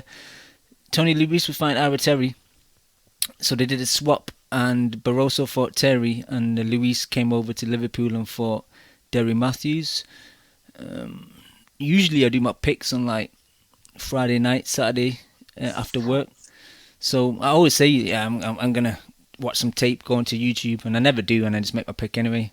But I thought, fuck it, I need some points. I had a bad week last week, so I watched the Ivor Terry fight. It was only, I think it was 1 round. Instantly, I knew straight away he was one of my southpaw brethrens. So that initially kind of made me want to pick him, but his style, funnily enough, is a bit similar to mine. He kind of lunges in with the left hand and then rolls outwards. So and he was very sharp as well. His movement was good. So I picked him. Picked I think the round he actually knocked Mitchell out with as well, the 5th round. And I had to shit on Leon a bit as well because You're enjoying this too much, mate. No, we were having some banter on Twitter I beforehand. know. So yeah, we had to. I My had boy to get got you back a iced, bit. didn't he? Yeah, what do you think, Leon? Was he a bit too tentative from the start, or was he just aware of Barroso's power? He was tentative from the very beginning, and just what a waste of talent. And it's frustrating, you know. But he fought scared. I thought he landed a few times, but never with any conviction. Yeah. And that guy was good, you know. He had very good. He was difficult to hit. Like You saw Mitchell, it from the first bell, innit? great head movement, and he was a bit basic in the punches he threw, but he was hard to hit moving forward, and he is dangerous for anyone in that division. I think. I was getting because Mitchell's not a complete bum, is he? Like, let's be honest, he's a skilled boxer. He's not a complete bum. Yeah, you'd say that Mitchell, out of any British lightweight, was probably fucking quite well equipped to deal with that when you think about how he dealt with Prescott all those years ago. Nullified him, yeah. Yeah, he just nullified his fucking power, but you saw it from the first bell. You were hoping, if you were a Mitchell fan, that this guy would just come out and start winging in punches. But when he sort of set his feet, you were just like, oh, fucking hell, this guy can box. And Mitchell was just fucked from then on in, because Mitchell's best punch is the left hook. It's weird because he's an orthodox fighter, but all his power is in his left hand. And when you fight a southpaw, innit, the best punch is a straight right, and your left hand is a little bit nullified, isn't it? Because you can't really hook over the top, sort of thing. And this guy's power is legit. I mean, he knocked him out with a jab. All this guy wanted to throw was the fucking left hand straight down the pipe, and Mitchell was just set up for that fucking all night because he just didn't know how to get his right hand into play, and even if he did, it wouldn't do any fucking damage on him. So but it's brutal, and it was Hearn's fucking bad really, because he needed Mitchell to win this, because I don't know what the fuck he's going to do with him and Crawler, because he runs through Crawler probably quicker than he ran through Mitchell. Exactly, because Crawler's not going to be running away from him. Crawler's going to come meet him head on. That's the way Crawler fights. Crawler's absolutely fucked. The Tesco Joe body shots and walking him down the high guard. And did you say Tesco Joe? Yeah. And yeah, he just he walked down Barroso, and he'll just walk onto what Barroso's got for him. It reminded me a little bit. The truth is, I had a Hearn interview. He said something about we're gonna look for a unification, because they're worried about Barroso, and even after the fight they went to Crawler and they spoke to him about it. Yeah, Crawler looked quite worried. Yeah, he looked quite worried. He thought, wow, like, he was like, fight him next. I think I could hurt him to the body. Yeah, Tesco Joe, innit? He's got that. Yeah. No, but, like, this reminded me fucking of when Tete came over and people didn't really know much about him. And then he got in the ring and you were just like, oh, fucking hell, this guy's fucking quality. Yeah. Like, you kind of want to see Linares, Barroso. How fucking good would that fight be? You know what? Yeah, I didn't make no picks online, but I had a feeling that this was bad matchmaking. Because look at his fucking. You could just tell him his box rec. He was 18 fucking knockouts in like 19 fights. Derry ducked him, openly ducked him, and like it reminded me of like when Hearn does this sometimes where I don't know if his matchmakers are like very knowledgeable or anything, but they bring over these big punching southpaws. Like I remember Ricky Burns fought that. Yeah, and even Macklin fought. Who was Macklin? Island. Yeah, like he's bringing over these big punches southpaws. Like people don't want to fight southpaws, like that can punch, especially the southpaws that can punch. Like, do you know what I'm trying to say? Like, I wonder if they can matchmake properly. I don't think they can, man. Yeah, and I don't even fucking blame. I blame Tony Sims, and fucking Eddie Hearn for that. Mitchell must be thinking, "Cheers for that, lads. Fucking great job. Nice call." He's sitting there fucking knocked out on his ass by a massive punching but I think you got to be honest that he's done anyway. So but the thing is, I'd have picked Mitchell to beat fucking Crawler if they'd have fought. I'm not sure, you know. Nah. He's got no engine on him anymore. His best years have been at the fucking nagging Hegd. Yeah, but a lot of people fucking like give Matchroom shit about how they hype up Mitchell's loss to Linares, calling it fucking heroic, but I think there isn't a British lightweight, apart from maybe Flanagan, that would have put up as good a fight as Mitchell did against Linares. I thought Crawler and fucking, obviously now we've seen Campbell and Burns would have just got fucking dominated against Linares, and Mitchell was there for that fight. And Linares is fucking widely recognised as the #1 lightweight in the world, really. And Mitchell was there in that fight for 10, 11 rounds. So that was like his last real opportunity now. Yo, let me say something about Mitchell quickly. I think Mitchell's a waste, man. I'm gonna tell you He's a why. waste. Nah, fuck that. Because you see Mitchell, yeah, He's a he's waste. had though. it easy. Like Nah, people don't fuck understand. that. He's had opportunities. People like Mitchell People hasn't had to fucking travel. can't see this, mate. Let him when- speak, man. Let him speak. Let him speak. You see these fighters, other people that Hearns had like in the stable and that, they have to go travel and have to go to America and fight hard guys for world title fights. Mitchell's had it easy. He's had it here in the UK. He ain't had to travel. Been given opportunity after opportunity, and he's just failed every single time. And whether you like or not, people say, "Oh, Mitchell was fighting Linares." That was a close fight. It was a 50-50 fight. It's not as if he was put in with someone that was meant to blow him out. It was a 50-50 fight. Ricky Burns. Apparently, Mitchell. A lot of people were favouring Mitchell to beat Burns, and then Burns pulled out. He fought Katsidis. He was meant to beat Katsidis. He was meant to beat Katsidis. Yeah, and just like yesterday, he was meant to. He's meant to beat all the fights. He was meant to win all these fights. Yeah, all the fights he's lost. These opportunities. I don't know about the Linares fight though. And it was a 50-50. It was a shootout, to be honest. I'll be honest. Like that one, like, you know, but he had home advantage for that. Do you get what I'm trying to say? He didn't have to travel. He can't get in People are America. giving him opportunities, and he's not delivering. Like, think about how many people. Martin Murray, like, say Martin Murray. Martin Murray would have killed. Yeah. But look, being Mitchell's shoes. They bring Think that. about But he sells tickets. These like other guys from these.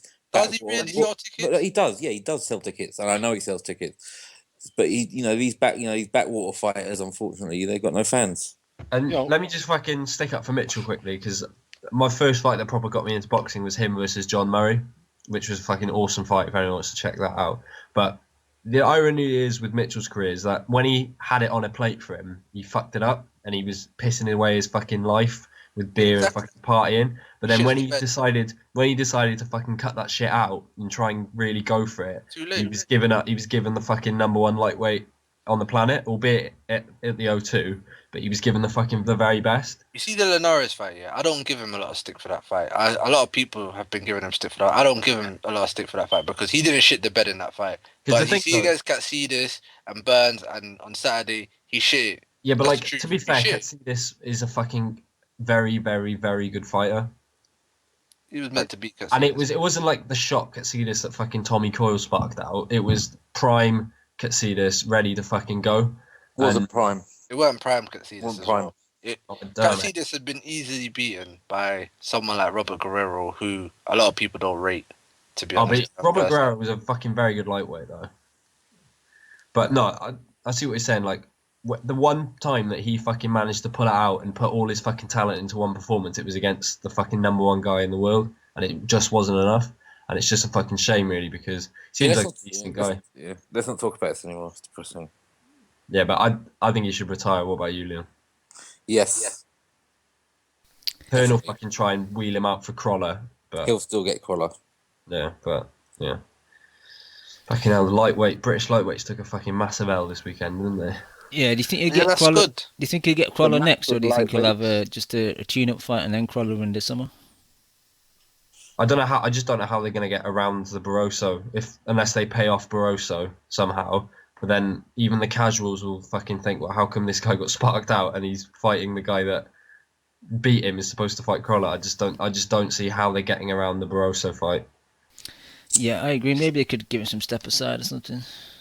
It's not sellable though. The Mitchell Crawler fight's not sellable now. Doesn't have to be. Doesn't have to be. Just put it on AJ's undercard. Yeah, I agree with that. Even in Manchester, that would sell big.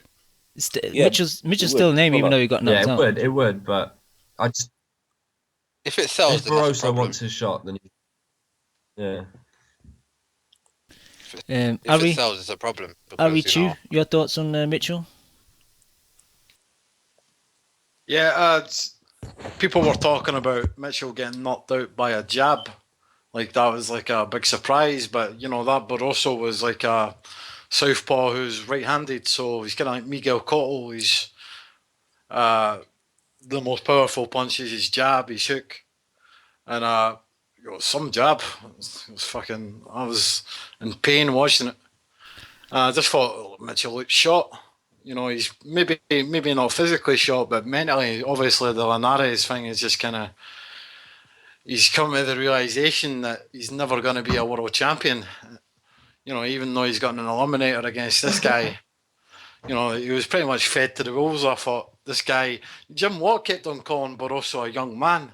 Barroso's 32, so he's not that young, but he's hungry, and he looks as if he's got that Valero thing about him. You know, this is like a lottery when they get these guys over from South America. Are they good or are they not?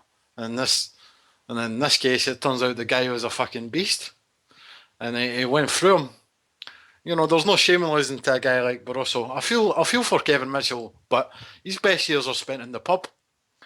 You know, he's got no one to blame but himself. He's probably got more talent than Ricky Burns, Luke Campbell, fucking Crowe, Flanagan. He's got more talent than all those guys, but the difference is he's not got the fucking discipline of those guys.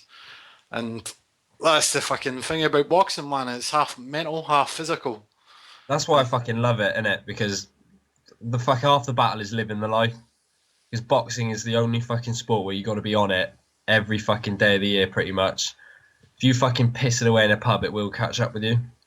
And that, as much as people want to fucking shit on Floyd and Frotch and all these guys, but they fucking dedicated their fucking boxing life to being the best fighter they could be, and in the end, that's why they're fucking remembered as all-time greats. The fight begins as soon as you sign the contract. You know, if fucking David Tay pulls out twice against Tyson Fury, to me, that's 2 wins for Tyson Fury. You know what I mean? And fucking, if you don't make weight, that's a win for your opponent. I remember reading that fucking Marvin Hagler said that the only time he relaxed as a fighter was when he fucking retired. And that's the attitude you got to have, mate. You got to think you're in camp fucking 365 days a year, because it will fucking take you as far as you can go. Look at Jamie McDonnell. That guy fucking hasn't got that much talent. He's just fit as fuck. He's probably our best bantamweight. I tell you what, man, I'm sure most of the guys listening, or fucking even most of the guys on the panel have boxed. I've boxed. I cannot live the life. That is the hardest thing in boxing. Like, I fucking eat Twixies and fucking Lucozade and soda and all that shit. I do. I can't help it, man. I love food. So when I criticise someone for not living the life, man, I don't live the life. I'm a fucking hypocrite. I know, mate. It's the hardest thing in boxing. Forget getting punched in the face. That's easy. Because the fucking thrill of getting fucking doing the thing you love would get you through that. But the hardest thing is when no one's watching you. You wake up in the middle of the night. You go to the fridge. You're hungry.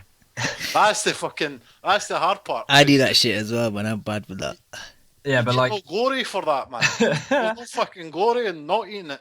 Yeah, but like, I guess people will fucking think, oh, what about guys like Fury and Ricky Hatton that fucking went on used to go on absolute benders after fights and stuff. But, you know, they're the fucking they're like the exceptions, aren't they? I mean, it's just fucking common sense, isn't it? That if you want to be the best fighter you can be, you don't get on a fucking kebab 24 hours after you have a fight. Do you know what I mean? Yeah.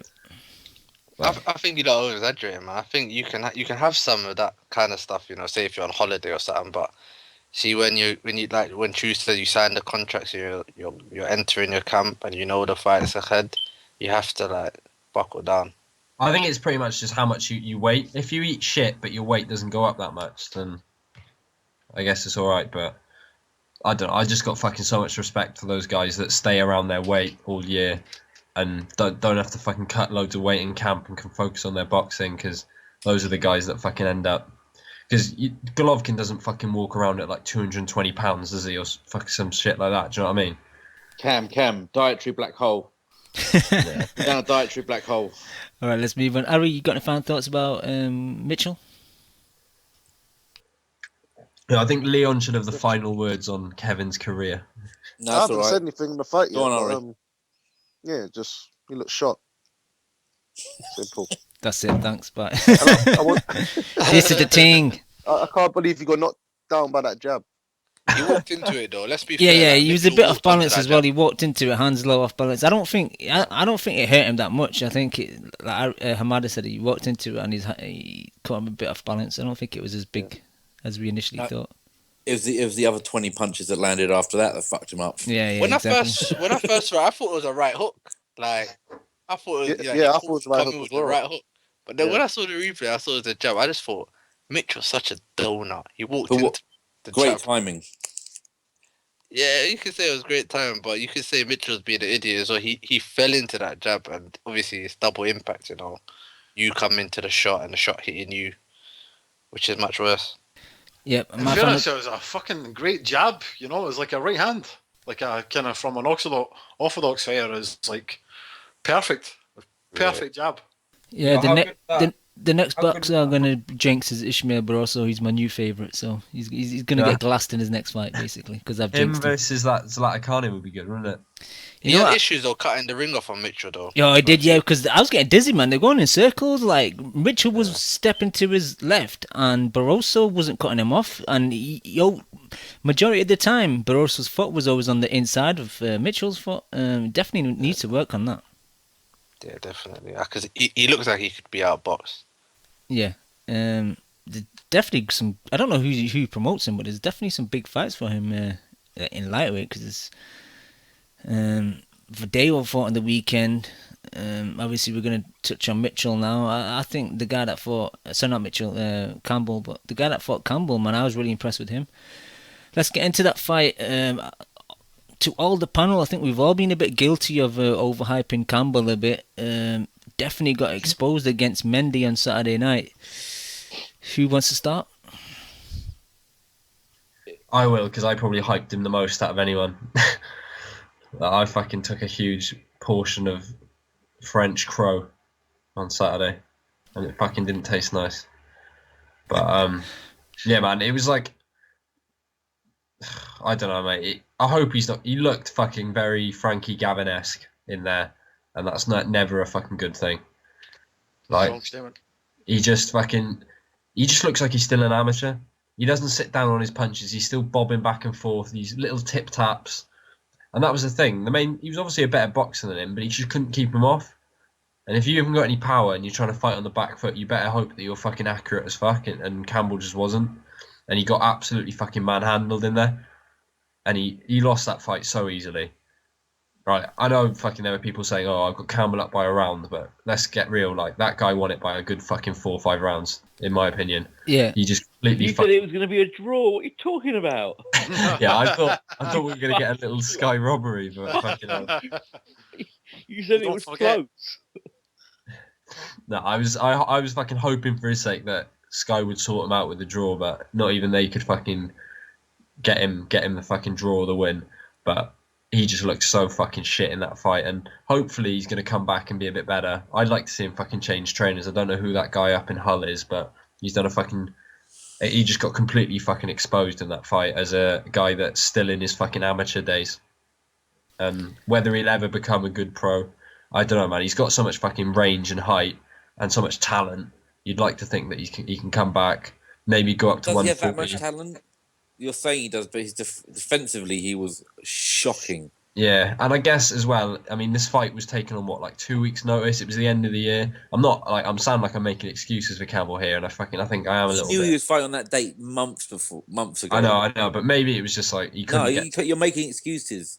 He came up horribly short. Saying that he was fucking shit and he deserved to lose, but I don't know. I hope he comes back from it, because I like Campbell. I think he can be a fucking very good fighter. But the problem is he can't fight. It's there. If you walk forward on him, he can't handle it. Yeah, he better fucking get some power, because he looked like... I mean, he's got... Before that fight, he had 8 knockouts in 10 fights. That's fucking so misleading, because you can tell if some guys have got power just from the way that their shots connect and everything. And his just looked absolutely fucking like little feather dusters on fucking Mendy's head. And Mendy didn't look at one point in that entire fight that he looked even remotely bothered about what was coming back in his direction. Yeah, we're being critical about Luke, but we've got to praise Mendy as well, because I thought... fucking fair play, Mendy. He was there to win, and he fucking got the job done. I thought his guard was excellent, very tight, opposite of what I was talking about Joshua earlier. And soon as he'd feel a punch bounce off his arm, he'll throw out a counter punch straight away. Like the amount of times that Campbell got caught with the left hook counter as he was trying to spin away. and he got caught with so many right hands as well. And I thought his range was really poor. He was always a bit too close to Mendy when he was trying to throw, so he wasn't extending his arms. And I thought he should have been on the movement a bit more. He had his back caught against the ropes too many times. He's got no inside game. So as soon as the guy got close to him, he was trying to push him, wasn't he? And the ref kept trying to stop him, pushing him off. So as soon as the guy got close to him, he had nothing for him. Yep. Yeah. But just can I just say, like in the commentary again, you know, I don't know, the Sky commentator, he was Adam Smith for this fight. Adam Smith said in the third round, you know, Mendy's got that man strength, you know, and the narrative being that, you know, fucking Campbell's still got some growing to do, you know, he's a young fighter, whatever. Campbell's 28.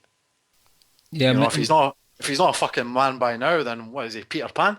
He's got some fucking Peter Pan thing going on. No, good point. He's never going to improve. Mendy's only 30. He's only 2 years older. Exactly. I mean, that was just a stupid thing, and I actually enjoyed the card, but there was quite a few things about Sky last night that pissed me off. Just their kind of narrative, their house fighters, and I know fucking people mention that. You shouldn't be surprised, should you? I know people mention that on Twitter and that. I just take it as part of like their investment. You know, you want to protect your investment. I understand it, but some things were just beyond belief last night, like the fucking advertisements. Every fucking 5 minutes in between rounds, you're paying for that. It's pay-per-view. You shouldn't get advertisements. Exactly. You shouldn't fucking try and tell someone who's watching it, who's educated, what's happening when we know what's happening. Campbell's fucking getting his ass kicked. In fairness, from about the fourth round onwards, they kept on going, oh, this is so far, this could be tough. He's had a couple bad rounds. Paul Smith had the French guy up, didn't he? Yeah, he did, yeah, but what I'm trying to say is, like, up until like the 6th and 7th round, they were still expecting Campbell to come back. I knew from the second round, like the end of the second round, Mendy landed a combination, and that was it. Like, well, I wasn't watching it, and Chemo said within 2 rounds, messaged me and said he's getting beaten up. You know, he's going to lose his fight within 2 rounds. He said that. Yeah, it was like Joe said earlier on. Like, Mendy landed a hard combination on him at the end of the second round. I gave Campbell the first, and up until then the second. Right after that, Campbell kind of went into his shell a little bit. I thought, you know, Joe Morgan was saying that how some fighters don't want to throw in case they get something back and they're kind of shitting it. You know, I thought Campbell was kind of shitting it from Mendy. Yep. Throughout that fight, he didn't want to engage with him. He was kind of just pawing. He was oddly harassing on him, and he's still got that amateur style, and it's tough to get out of that. He's not Amir Khan, you know. He's not 17. You know, he's not 20. He's 28. You know, in a way, if you're 20 and just starting boxing, you would have more chance rather than having that style your whole life and then totally fucking evolving. You know what I mean? It would be better to just fucking start from the very beginning rather than fucking try to change something that's so natural to you. You know, I personally think after watching that fight that he's not even like top 5 lightweight. What, in the UK? Yeah, in the UK, yeah. I mean, before previous, and I'm not going to contradict myself, before previous, I was thinking that he was probably the best. The resume didn't see that. But I mean, that was me. That was my fault. I believed the hype. The hype's not real. I mean, this is his first test, and I'm not going to say exposed. He could still come back. It's only a loss. But if you can't beat Mendy, who has not got a great knockout percentage, then what are you going to do against someone who does? Just looking at the rankings, he's ranked 4th in the UK. You got Flanagan at number 1, Crawler at 2, Burns at 3, Campbell 4th, Derry at 5. I would say he's top 5 still. Below that, you got Cardle, Mitchell, Coyle, Gethin. I think he beats most of them guys, so I've got to say top 5. But I think he can come back, you know. Maybe like you mentioned earlier about the trainer situation. I think Joe Morgan was saying it. Yeah, maybe he does need to change, because I don't know if you guys noticed, throughout the pay-per-view, a lot of the corner work wasn't really picked up, which is a shame because I always like to hear some of that. But they did play a bit of it when Luke was fighting, and I think they were giving him wrong information and saying, "Oh, like you're winning this, you're doing okay, blah blah blah." I don't know if they saw him winning it or they just didn't want him to panic. What do you guys think? Yeah, it was exactly that. He didn't want Luke to panic in the situation. But, you know, at some point, you've got to tell the fighter the truth. Yep. You know what I mean? Like Jonathan Banks did against Klitschko. He's telling Klitschko, okay, you need to knock this guy. Sorry, Klitschko against Fury. He's telling Klitschko, okay, you need to knock Fury out. You're behind on all the cards. The main problem is it's the matchmaking. His fights up to this point, no one has hit him or thrown a punch at him with any intentions. And as soon as he comes up against someone who wants to fight, this is what happens. He hasn't fought anyone with a heartbeat, has he? No, Coyle not really. was a joke. Coyle was his best fight. Yeah, that's fair. So it's, you know... When I said that, people were saying that how, it's just his 11th or 12th fight. It's a good step up for him. Listen, man, I feel vindicated.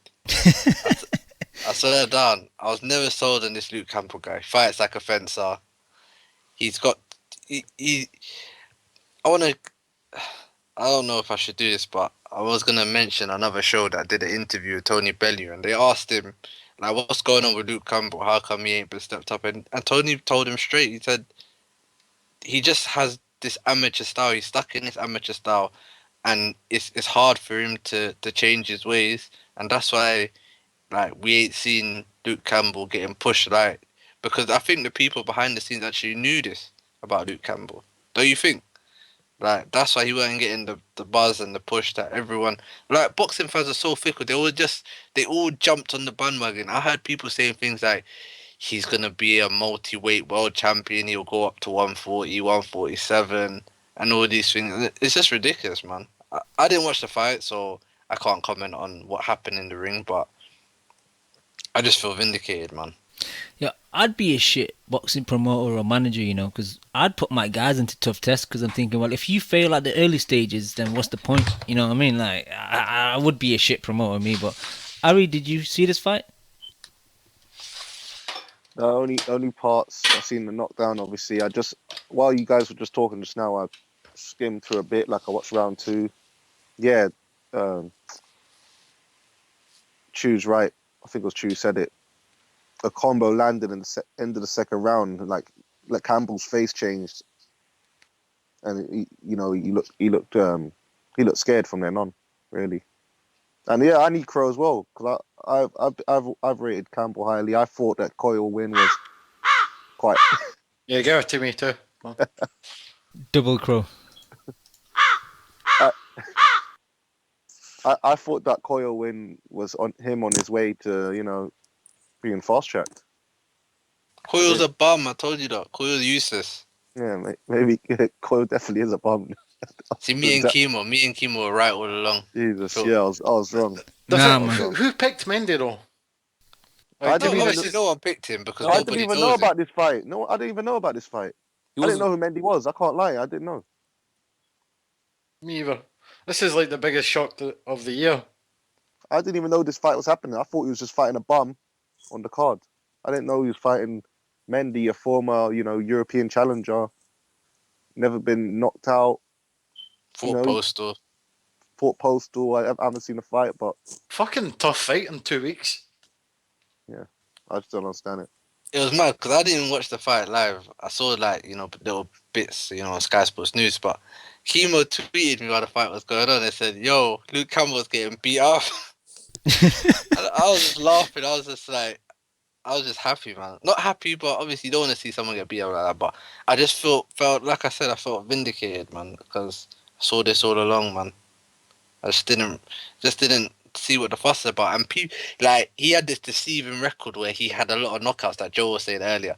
And I saw Luke Campbell had no power. I saw it. Like, he was getting a lot of them You know what Dillian Whyte was saying about AD, how he'll flurry a guy on the ropes and then the ref will just stop it. Like he had a lot of them British stoppages on his record. See, that's misleading, man. Misleading, man. Yep. But yeah. Anyone else regarding Campbell? Should we move on? Let's move on. Rest of the undercard, Tony Bellew fight was really poor, I thought. Took the energy out of the whole stadium. When doesn't Bellew do that? Yeah, Always, never delivers. He talks a big game, never delivers. But I can't lie, I like Bellew now, man. I heard that interview he done, and he won me over still. So What was he saying? I didn't see the fight. You couldn't pay me to watch that shit. But what was he saying? The fight or the interview? No, the interview. Yeah, interview. I don't care about the fight. He was just like talking about like how he's perceived and how he. Obviously, he a lot of things that he says on television and that when he goes back, he watches it back, he cringes. I just hurt my slave and. Oh, Yeah, I'm not gonna try to do that. Do you know what I'm trying to say? So I don't know. He won me over. He was saying things like, "I know I'm not that good. I just work hard." I don't care. I don't care. He's horrible. And I thought that his Eiffel London interview at the end of a fight, he had no respect for so many fighters. Fuck him. He said Lebedev was worse than the guy he fought.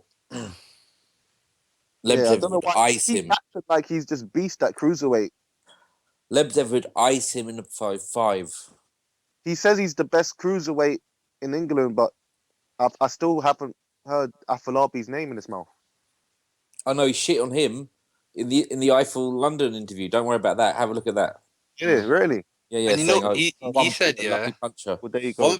One thing I like about him in the interview, he said that if he wins a WBA regular title or interim title, he won't run around like Scott Quigg and act like he's a world champion. Yeah, but of course, because he went onto a podcast of people who don't like him, so of course he played up to them and said the right thing. Don't believe obviously, that. Yeah, obviously, he done it for a reason, and he didn't come on there to be the guy he is on Sky Sports and all that. But no, because he was himself straight after that fight. He was back to being the old fucking dickhead that he is. Yeah, but I don't know, man. He won me over, and at the end of the day, he's British, so we get behind him. This is the town. Councils. Huh? Nothing. Just the only one we don't get behind is Paul Smith, and we hope everything. All of them. Nah, I think the rest are all right, but I just hate Joe Gallagher. I don't mind Stephen, to be honest. Well, Liam, man, beef him, man. Come on. I don't give a fuck about that 1-1. Okay, it's all of them. You guys are just haters. All right, let's move on down the card. Malignaggi was in a pretty boring fight. Won't talk about that. Did you watch it? Yeah, man, I watched it. I'm a boxing fan. I watched it. That must have been painful. Wait, before you get into Malignaggi, is anyone else a bit funny and just tells you everything about her and that? I remember in an interview saying, "Oh, I've got a well-known superstar boxer that's not mine who's going to be on the card," and the way he was smiling, I was thinking it must be gross. And it's fucking Paulie Malignaggi. And it's not even the fight it was supposed to be. They're fighting for the fake European belt versus a bum who I haven't seen the fight and I refuse to watch a minute of it, but this bum had like 2 days notice, wasn't it? A bit more than that. I think it was on the Monday where the kind of fight with Blanco collapsed, and then I think they found this guy the next day. But it's very short notice. And I also say something else. I remember Paulie started his podcast, and I was bigging it up. And I was telling people to listen to it. But I only just realized this like yesterday, that after he got glassed by Garcia, I never tuned into that podcast again. It's like I couldn't hear him. I didn't want to hear him anymore. But it's hard to take someone's opinion on board when like they don't practice what they preach. Like, he's such a great commentator, but when he's in the ring and he's wide, his legs are so wide and his stance is so wide, and he's just getting caught, it's like, well, you can't tell me anything, man. You're shit yourself. Nah, but yeah, I just completely forgot about his podcast. Paulie's excellent though, commentator. Yo, did you see that? Did you see that screenshot of Dillian on the ropes and Paulie looking at him, having bad memories of his Sean Porter knockout? That was I haven't hilarious. seen it, but that's funny. I'll send you the But he's a picture. quality commentator. He puts Hall in and what to shame. Oh yeah, man. I love how Watt tries to like test him as well. Sometimes like Paulie would say something and Watt be like, "Well, no, Paulie." And it's like, shut up, Watt, man. This guy's well better than you. Yeah, it's true. It's true. But yeah, I think Hearn's gonna sign Paulie and give him a few fights, raise his profile, and then he'll be in a big stadium fight. In San Siro. Pay-per-view. One of them stadiums in Italy. Kill Brooks, find Kill Brooks. You know what Hearn's like? He just talks about stadium fights all day long. That's all he thinks about. He's Kill Brooks' next fight. It could happen, you know. Yeah. Hope not. Well, imagine he makes the Frankie Gavin fight. I heard Frankie Gavin's banned from boxing, but say like he makes Gavin versus Paul. That's gotta be the worst fight of all time. I don't think even Hearn would do that. Yeah, especially with Gavin being banned as well.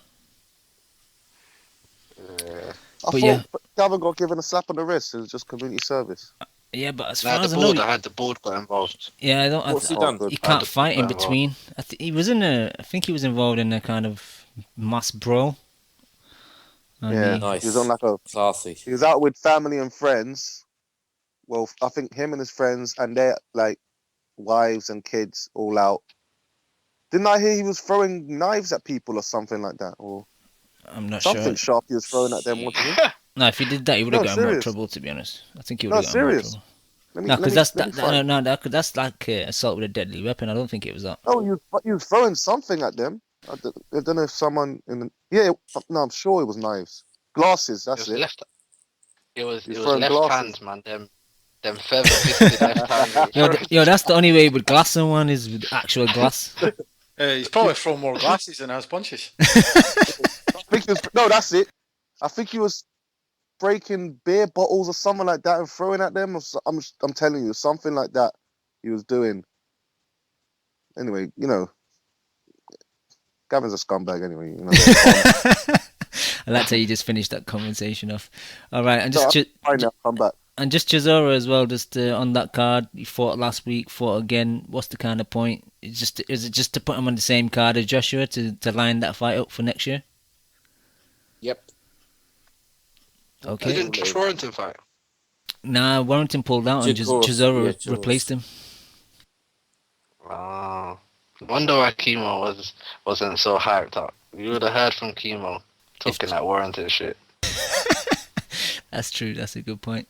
Yeah, I found it. Yeah, he broke a bottle and threw it at someone, and then he smashed another bar stool over another one's head. Shit. Allegedly. And then he punched the doorman on the way out. Gavin on a mad one. Yeah. Fuck you know. I'm going down to 140 bum. I bet this isn't a harvester or something. He was drunk. Yep. All right. Any final thoughts about this O2 Arena card? Should we move on? The overall was a good card, I have to admit. Some upsets and that, but Hearn can't take any credit for that because it was an accident. If you looked at the odds before the fight, they were heavily in favour of the home fighters, and it just happened by accident and some bad matchmaking. So Hearn can't take credit for it. Yeah, it was a card I enjoyed. I didn't pay for it, man. I'm not paying for that shit. I streamed it with a decent site. Didn't have much buffering. Downloaded the best fights and watched them in nice HD. So not an issue, man. I'm not paying any more money to Matchroom, man. Especially when they have so many weak boxing cards during the year, and they have like two good ones. It's like Eddie gets on his high horse. Oh, the numbers have been great. Can't see Josh going back to non-pay-per-view. Like, Josh, this fight shouldn't be pay-per-view, man. Like, this was a British level fight, and you're making people pay for that shit, and you're saying that you're filling up the card with decent undercard, but not really. The undercard was good, but it's done now, Cam. You don't need to go on a crusade. It's done. It's over. It's happening. Yeah, it is what it is. I disagree. With what? People going on like they're Gandhi. Leon, why did you pay for it? I like boxing. Had nothing to do on Saturday evening. Mean I like boxing? Bought it. I have £17. I can afford £17. So I chose to do it. But you stream even when it's normal TV. I thought you don't usually get the TV on a Saturday night. Oh no, yeah, but I've got players and all that. Yeah. But I get if I want to watch a card, I watch a card on Saturday evening. Yeah. But I've got Box Nation and everything on else. your iPad. On my iPad, yeah. Now, Leon, see you, yeah. You always talk about these slimy promoters, yeah. Why are you giving them your money? Cause it doesn't matter. Because you hate them more than me. Yeah, but you hate them more than Ari. You hate them more than everyone else. They're all the frustrations. But I don't mind being a hypocrite and just paying for it because I'd rather watch it on my TV. Not buffering. I don't know. It is what it is.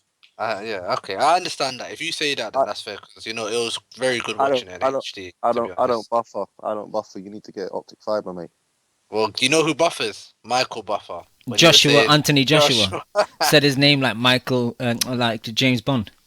Can I just say though, I think some people go on like they're like Nelson Mandela because they didn't fucking pay for it and like they're on this crusade. Do you know what I mean? Have I not bought a pay-per-view apart from Mayweather ones? Did you pay for Fury Klitschko?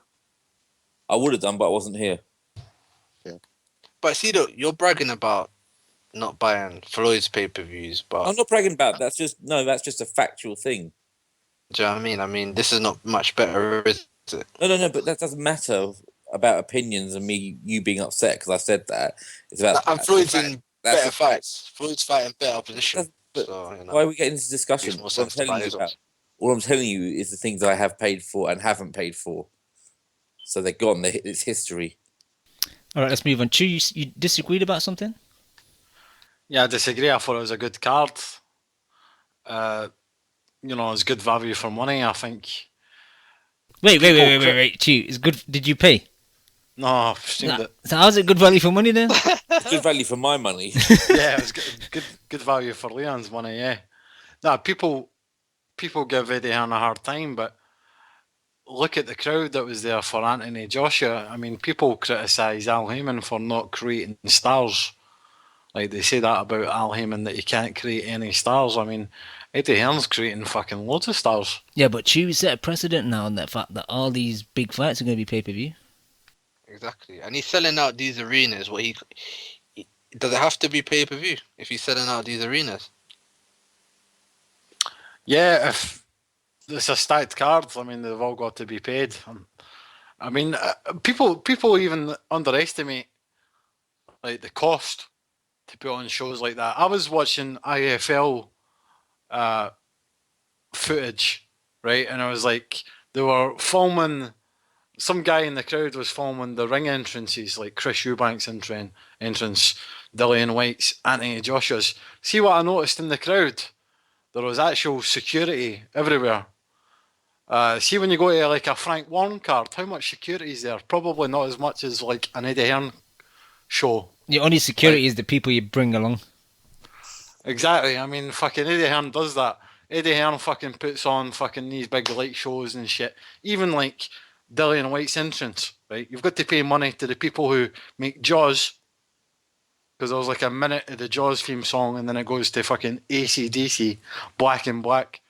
Money goes to them. That's not free. Every time you play music publicly, you need to pay, like, I'm PRS. talking thousands, tens of thousands. No, it's only if you play it multiple times. If you only play it once, it's PRS. But yeah. But you need to pay. Yeah, thousands. No, the venue pays the license, and the TV and the stadium can use it as many times as they like. So it's all paid for. Anyway, I mean, semantics. They need to pay. All that shit isn't cheap. You know what I mean? They're putting on a good show. The fights could be more competitive. You know what I mean? But what can you do? I mean, I'm just happy that fucking boxing isn't dying a death in the UK like it is in the fucking States. See if fucking Eddie Hearn put on the same kind of show in the States, boxing would be a hell of a lot better condition in the States. Say what you want about Eddie Hearn, he's a good promoter. I'm not saying he's good for boxing, but he's a good promoter. That's a fair point. He does a good event. He definitely does a good event. Yeah, it's a good event. They're all the whole crowd are chatting Anthony Joshua. You've got people coming from all over the country. I mean, if you want to hate on the guy, fair enough. But don't really see how you can, unless you just hate the cunt on a personal level. My issue to fans, mainly, and I'm going to tell you why, because they're going to shows because Hearn's promoting it, not because of the fights. And that's a problem. Because you might get onto this fight next week, but Billy Joe Saunders and Diddy, I know 110% that arena will be half full.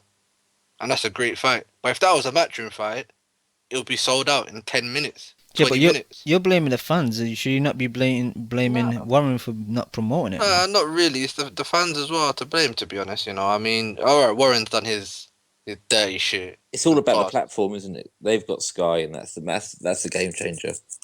Yeah, but you know, like, it's like I've seen stuff on Twitter where fans are actually tweeting Hearn saying, "Please do a show on the 19th so we can go to your show instead of Warren's show." Like, when you see stuff like that, like, you just think to yourself, like, what a donut. I mean, it's a good fight. Like, do you get what I'm trying to say? Why would you do it? So you're going to go to a Hearn show full of mismatches instead of going to Warren's show, which has a, like, I don't get that, like, to be honest. I know Warren has a track record of, you know. They're just not boxing. He's not that person. Exactly. Not a boxing That's fan. what I don't like about Matchroom as well. They brought in this crowd, like, it's like a football team, you know. For example, It's not Arsenal. Matchroom, it's Sky. It's because they're on Sky. Yeah, it's like casuals are watching Sky all the time. It's like a football team. You know, Arsenal fans will still turn up even if Arsenal play a team in Division 3. It's just like that. Like, these Matchroom fans are still turning up to the show even if they're mismatches across the board, and that's a problem. Like, he's got the platform. Hearn's got the platform. He's got the fans on his side. He's got the television company behind him. We want more. We want big fights. We want these fights to come through. We want Khan, bro. We want all these big fights to happen. And I don't know, in this year he hasn't delivered, to be honest. And he deserves stick, because why? Because he puts himself on this pedestal. He says, "Oh, I'm the only one that works with Sky. I've got the money. I've got this." So he's entitled to criticism. True. So I don't know why you have to, like, he doesn't deserve it. I get what you're saying from a pure boxing perspective, right? It could be argued that Frank Warren puts on better cards, but is that really worth risking your life to attend a Frank Warren show? You know what I mean? Eddie Hearn looks after the fans. He puts security there. Even when the fights aren't taking place, he's playing Sweet Caroline by fucking Neil Diamond. You know, he's keeping them all fucking entertained. What does Frank Warren do? Frank keeps all the money to himself. Frank doesn't look after the boxer. Frank doesn't look after the fan. Eddie Hearn. And shoves us all in a shed and lets people piss all over the floor. Exactly. Frank Warren fucking is not fucking a good guy. You know I what know, I mean? Frank Warren's scum. I'll be honest, he is. But, you know, I mean, if a good fight's a good fight. The fight should dictate whether the fans turn out or not.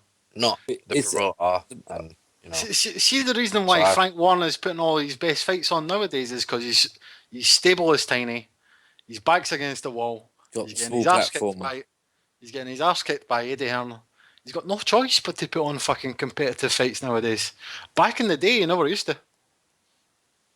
Yeah, I know. It's true. He never used to. I mean, and, you know, it's a lot more difficult now, obviously, you know, the power of social media, and that social media weren't really around when Warren had the reins at Sky, you know.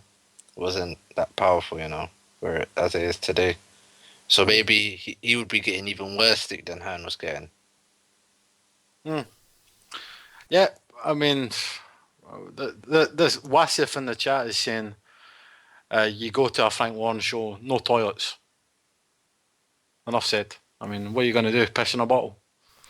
That's a Frank Warren show. They did piss in bottles. Well, Rob Palmer just said Warren is putting on Liam Smith versus Jimmy Kelly. Well, Hearn put on Brooke versus Gavin as a headline on pay-per-view. Mismatches happen all the time. I don't get what he's trying to say. But at least we've heard of Frankie Gavin. Who is Jimmy Kelly? Yeah, but did Frankie Gavin deserve that shot? Jimmy Kelly don't deserve it. So there's the same thing. No, I agree. Okay, I agree. But I mean, if you're talking about headlining, at least Frankie Gavin brings probably more fans than fucking Jimmy Kelly would, whoever Jimmy Kelly is. I don't know, man. It's the same shit to me, anyways. They all do the same shit. They're promoters at the end of the day. And They're I all the agree same. I agree. All right, let's quickly go through some of these other cards from the weekend. Mr. Roy Jones Jr., man, got sparked out by Enzo Macronelli in Russia. Sad to see, man. I actually picked Roy Jones. I don't know why. Don't ask me why. But, Horrible pick, Camp. Horrible pick, Camp. But wow. Yeah, I must have forgot. Anyone got any thoughts about this? Yeah, I do. Just Jesus Christ. I heard it, but seeing it and hearing about it is two different things, man. Just seeing his legs rocking like that. Fuck no. I thought he might have died. It looked so bad when The the way way he he fell dropped. to the floor. Yeah. I don't know what he was thinking taking this fight. Enzo, all right, we all know Enzo's got one of the worst chins in boxing, But but he'll bang you out. he's also got power. And Enzo's not completely shot. He gave Bramer a good fight, but it's just his eye swelled Yep. crazy. And that's the reason I picked Enzo, because I remembered, wait, Enzo looked good last time I seen him. Yeah, So he I'm looked really thinking, good in that fight. This is Roy Jones. He's shot. We love him, but he's shot. So I picked Enzo by knockout at the 7th round. Actually, he didn't even get that far, man. Jesus Christ. Brutal. Brutal. In a way, Cam's saying hard to watch. To be honest, I don't care. See Roy Jones. If you want to fight. Go on then. You're just gonna get knocked out. You're shot. You shouldn't be fighting. It's up to him at the end of the day. He wants to get in the ring and fight. He's taking that risk. So he deserves everything that he gets when he's in the ring. You're cold and heartless, bro. You're cold Nah, and it's heartless. the truth. Alright, cool. Roy Jones is honestly, Roy Jones in his pomp was a phenomenal fighter. Yeah, I would say Roy Jones is like head to head at middleweight. No one beats him ever. Yeah, formidable fighter in his pomp. But I mean, that's all in the past now, man. I mean, he should have retired after he lost to Joe Calzaghe or Bernard Hopkins that last time. But he's fighting at cruiserweight now. I mean, he's fighting with big boys, heavyweights that are boiling down. That's essentially what he's doing, and he's gonna get knocked out because he had delicate whiskers when he was fighting back then. Imagine now, his punch resistance is probably 0. Yep.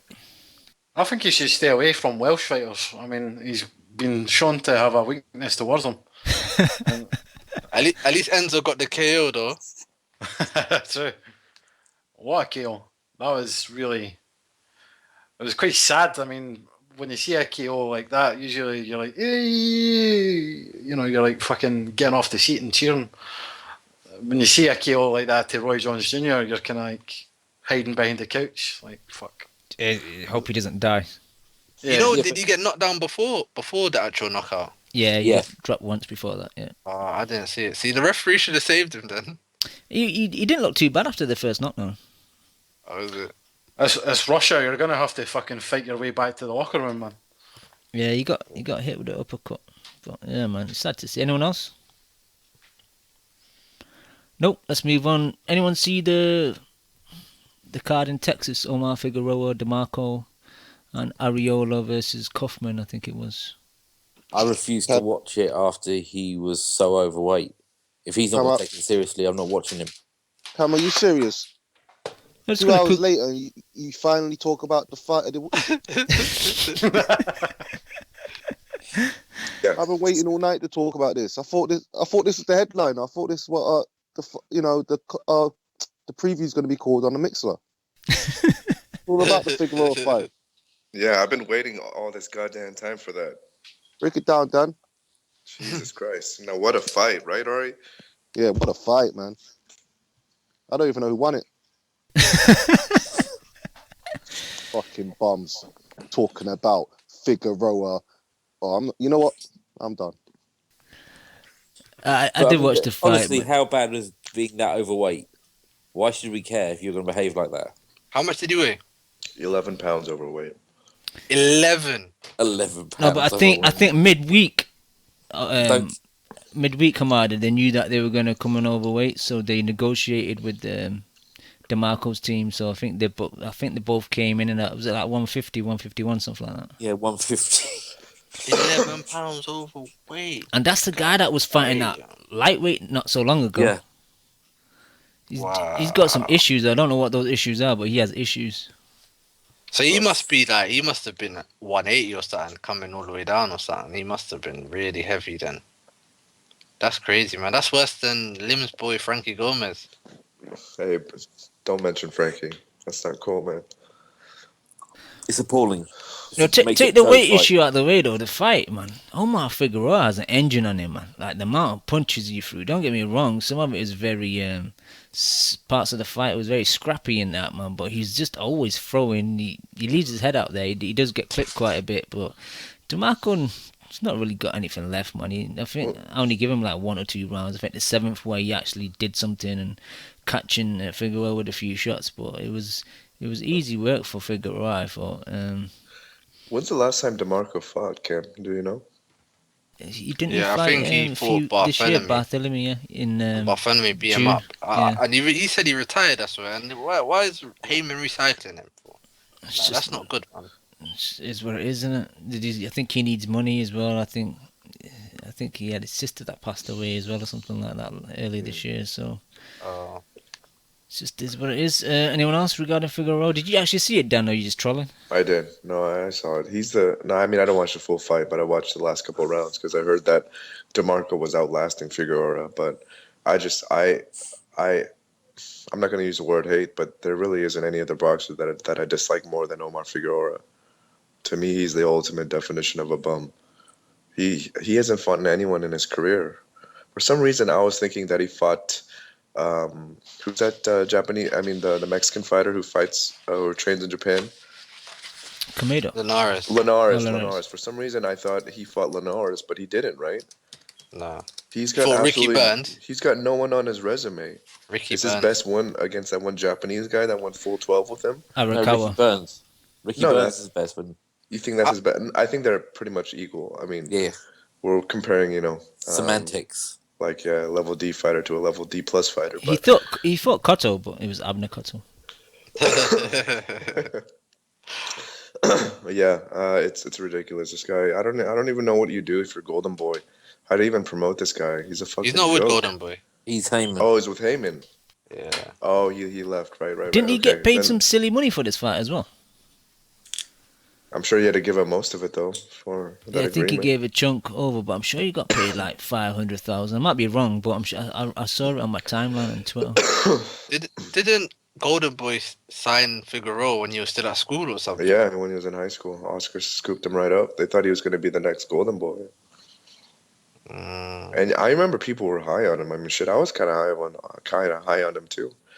I kind of compared him to Leo Santa Cruz in terms of his fighting style, but that's not saying much, really, is it? I don't know. Santa Cruz done decent. I'm sure Omar would kill for a career like Leo Santa Cruz. Now, granted, he could probably eat a Leo Santa Cruz in a day, but still, it doesn't change the fact that he's not as. I don't know. The whole card was shit too. I mean, the Arreola Kaufman fight. Did you guys watch that? It was entertaining. Wow. But I thought Kaufman clearly won that fight. I thought Kaufman won it. Arreola's shit, man. I don't even know why he's still fighting. Yeah, I mean, he lost a lot of weight for this fight, so I thought he was going to win, but it really didn't change much. He's all him and. I mean, the American heavyweight scene is pretty shit. I mean, it's pretty obvious. I think all the hype and popularity is in the UK, and rightfully so. I mean, there really isn't a formidable US heavyweight that's fighting right now. There's a guy called Chris Martin who was getting hyped up for a while, and then apparently in one of his last fights, he nearly lost against a journeyman. I heard he's the head singer for Coldplay now. So. Good for him. He's transitioned well, life after boxing. But no one said it was easy. Exactly. No one said it was easy. Who else was on that card, Cam? Victor Ortiz was back, but I didn't see that fight. I think that was on the FX Sports 1 channel before the main card started. Yeah, just your typical shit PBC card. I mean, fucking hell, man. It's just garbage after garbage after garbage. What channel was this one on? Playboy channel. Probably Fox. Fox How do you keep Sports. up with this shit? Nah, no channel in the UK picked it up though, which is interesting. But Leon, you told me earlier that Sky are playing it tomorrow at 7:00, which is a bit Yeah, weird. they are. For no reason whatsoever. Sky showing what? Figueroa. Yeah, this tomorrow at card 7. tomorrow at 7 p.m. All of England is going to tune in, right? I'm gonna record it. And then delete it without watching it. Hell no, I ain't record. I ain't got that to do with that, man. I watched some of the Omar Figueroa fight, and I wasn't really paying attention to the fight. I thought it was quite sloppy, actually. I mean, it was entertaining in the competitive sense, but it was sloppy. But one thing kind of puts me off the PBC broadcasting is BJ Flores. I just think, I was saying this to Cam and messaging, he's such a corporate cunt, BJ Flores. I mean, he's so PBC. You know, you can tell he's like, you know, if you cut him, he would bleed PBC. He's all about that PBC life. This is his fucking retirement check. He was never a good boxer. Well, you know, just like Sugar Ray, right? Well, Sugar Ray, you're right to be honest, but I mean, something about BJ Flores just kind of. He's a bum. They're both. He is a terrible. bum. Yeah, he's just the fucking way he horrible. toes the line and shit. And he's always shitting on Chocolatito as well, and the small fighters saying this shit. So, He's got something in common with you. yeah, there you go. Bond over that. He's such a corporate guy. You know what I mean? At least Sugar Ray Leonard's kind of. I mean, Sugar Ray Leonard, you can't really shit on him, but BJ Flores is kind of trying to tell you it's a great fight, and it's not. And he shit himself. Exactly. He's terrible. Yeah. Yeah. Yeah, but that's enough about this bum-ass card. Did you see Victor Ortiz? Terrible weekend. No, I didn't watch him. Fuck Victor Ortiz, too, man. That guy's a bum. You know? Shit, even a Brandon Rios versus Victor Ortiz card, I don't think it would even generate 1,000 fans, you know, in a dumpster truck yard. You know, it's garbage. They're both bums, man. They're both fucking bums. You know, I never thought I would say this, but Brandon Rios is almost comparable to Victor Ortiz now. I mean, obviously, Brandon, you can say that. Actually, you can't even say Brandon's accomplished that much more. They're both fucking bums, man. Just Brandon quit in his last fight as well. Exactly. He fucking quit. The guy that he was bitching and moaning about his entire career, he did the exact same thing that he complained about his entire life. I think it's just fair to say that Kansas produces the worst boxers based on Victor Ortiz and Brandon Rios. All right, let's move on quickly. A really fun fight. Nonito Donaire versus Cesar Juarez on Friday in Puerto Rico, undercard of Felix Verdejo. Yeah, great fight. Yeah, great fight to watch. Some Great people saying fucking fight of the year. Possibly, maybe I won't say that. Just only because I thought it only really got competitive after. I've not gone on to any interviews afterwards to see if it was a true injury to Nonito with his ankle, but the fight definitely changed after he stumbled and hurt his ankle. Yeah. If it should, Kim, I don't even know about that, but what I was going to say kind of echoes your sentiments in that after that 6th round, Nonito clearly stepped off the gas pedal. I don't know if he stepped off the gas pedal because of his ankle, not literally, but figuratively, of course, and or whether it was just him getting tired because he does have a questionable gas tank. Yeah. And also, I just don't like that Nonito loads up too much anymore. You know.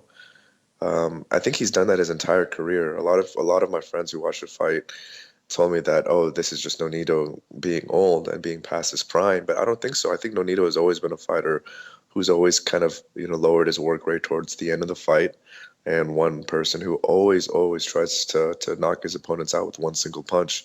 And he did that in this fight too. Whereas early in the fight, he was, you know, kind of setting up his shots a little bit better. And I still think Nonito has a lot left in his tank, in that I feel like he gives a lot of challenges to a lot of guys at 122 and even at 126. I mean, people love to shit on Nonito, and a lot of it is granted, but I mean, look at the guys who he lost to. It's Rigondeaux and fucking Walters, and Walters doesn't even fight at 26 anymore because he's so fucking big.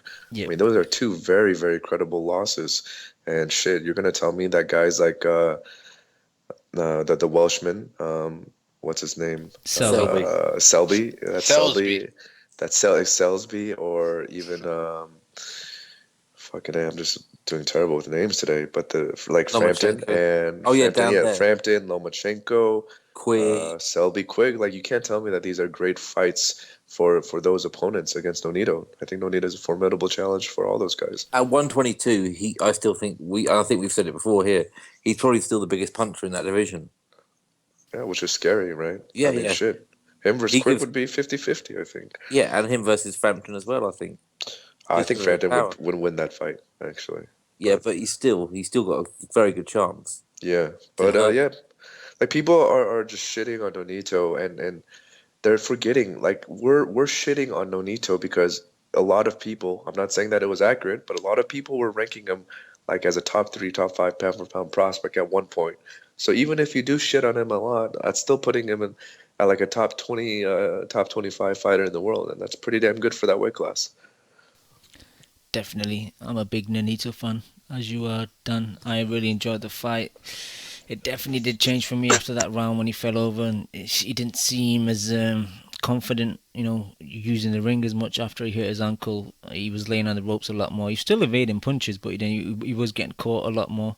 And towards the last maybe 2 rounds, he was definitely a bit gassed. His punches didn't really have any much snap in him, but fun fight to watch. So many clean punches landed. Juarez couldn't get away from that pullback counter right hand, man. He got caught with it so many times, man. I lost count the amount of times, but he had a chin and a half, man, because he fucking took some big shots. Chin. Yeah, and he was coming back as well, man. Props to that dude, man. That was a very fun fight to watch. It's not fight of the year for me, but it's definitely up there. Anyone else see this fight? Yeah, I saw it. It was a great fight. But yeah, I agree with everything you just said. There, you've covered it. But it was a great fight. Anyone else? No, I didn't see it. All right, let's move on. Watch it, Chew. Just to Verdejo. He was the main headline in his home country, Puerto Rico. I don't even know if he's from San Juan. I might Google it in a minute. But Verdejo's at that point now. I've said it in previous shows. He's got so much talent. He just needs to step up because of this Brazilian Dos Santos. They were saying in the coverage that he's like a hairdresser and he hasn't fought for over a year. And it's like, well, Verdejo's this was his like 18th fight. Like, you shouldn't be fighting part-time hairdressers. And I don't want to pass over the curse from Luke Campbell, but maybe he should look into fighting that Mendy guy and fight a guy that can block shots and counter and who's going to kind of take you some rounds, because I don't really want Verdejo to get exposed when he finally steps up. Maybe they're trying to, fast track him to a title very quick, but that's the issue. If you fast track guys, like, they get exposed as Luke Campbell did. Anyone else? God, we were saying that Verdejo Campbell was going to be the super fight in that division in a year. That bubbles burst, isn't it? Yep. I didn't see this fight, sorry. There was not much to see, man. He stopped him, I think, in the second round. Nothing really went on in the first round. And the punch that he stopped him with was I think it was a right hand over the top, man. Dos Santos he didn't go down, but visibly shaking, and the ref just called it off because he didn't know where he was. Hey, Cam, do you know anything about Verdejo's chin? Nothing at the moment.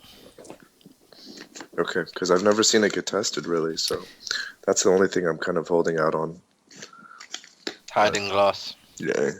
Those Puerto Ricans. What are you trying to say? That sounds racist. They're quitters, man. Yeah, the quitters. That's all. I'm not saying anything. I'm just borrowing from what Chu said. Just going around the panel, who would you guys think would be a decent step up for him? For who, Verdejo? Yeah. Terence Crawford. Shut the fuck. Oh, Manny Pacquiao. Canelo? No, truly, man. Honestly, I don't know, man. I don't like that division lightweight. So I would say Derry Matthews. Why don't you like the lightweight? It's one of the best divisions. Nah, I don't like that division, man. I don't know. You a hater. I like Flanagan though. Flanagan's a quality fighter, but he's the only really that I'm interested in that division. Anyone Maybe else? Cardo. Cardo. Cardo get destroyed, bro. What you saying? Not not you. Is Lundy too big a step? Lundy probably won't make weight. Yeah. Hammer and Hank will beat him. Yo, Gambo will be a fun fight. Yeah. He'll be too big for Gamboa. Yeah, true. Yeah, he's fight- small. he'll fight Gambo's Darby actually fighting Perez, this weekend. isn't He's fighting on that Verona New York undercard. Would you say Dali Perez? Yeah. He's still got chrono problems with that Tesco Joe body shot. He could fight that Mendy that Luke Campbell just fought. Yeah, that's a good shout. Yo, does Beltran still fight a lightweight? Oh. Yeah. Beltran, that's where he got popped for. Yeah, twice. Yeah, How about he did, how about Gavin Reese? Yo, what about Ricky Burns? Warriors You gone. think Ricky Burns will go over there to fight Video? He's got no choice in the matter, has he? He just has to do what he's told. Or Ricky Burns. That would be a good fight for Ricky. He's got a very good record against Puerto Rican fighters. Rob Palmer in the chat saying Peter Petrov. That'd be a decent fight. Tommy Coyle. Tommy Cole beats him, man. Whole legend. It's a cold world out there. What about Katsidas? Nah, man. Is he still fighting? Yeah. He's Okay. retired and come back multiple times. Cool. Hey, Any perks came? Did you see that breaking news, Cam? Wasif posted it in the chat. What was it? Dan Raphael on his Twitter feed. Breaking. Canelo and Triple G make deal to fight each other. But they get interim bouts first. Really?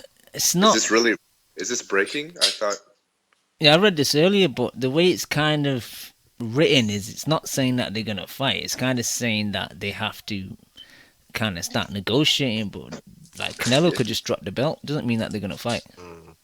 It's true. Or maybe he's posting something new. Can you confirm, Chu? What does that mean, though? They have an interim bout. That doesn't mean they're just gonna fight other people, and then Yeah, I mean, whatever happens after happen.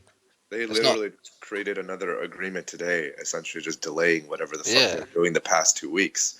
So they have to make another decision. So whoever fights first between the two for their defenses, within 15 days of the fight date, they have to come up with they have to negotiate and come up with an agreement within 15 days.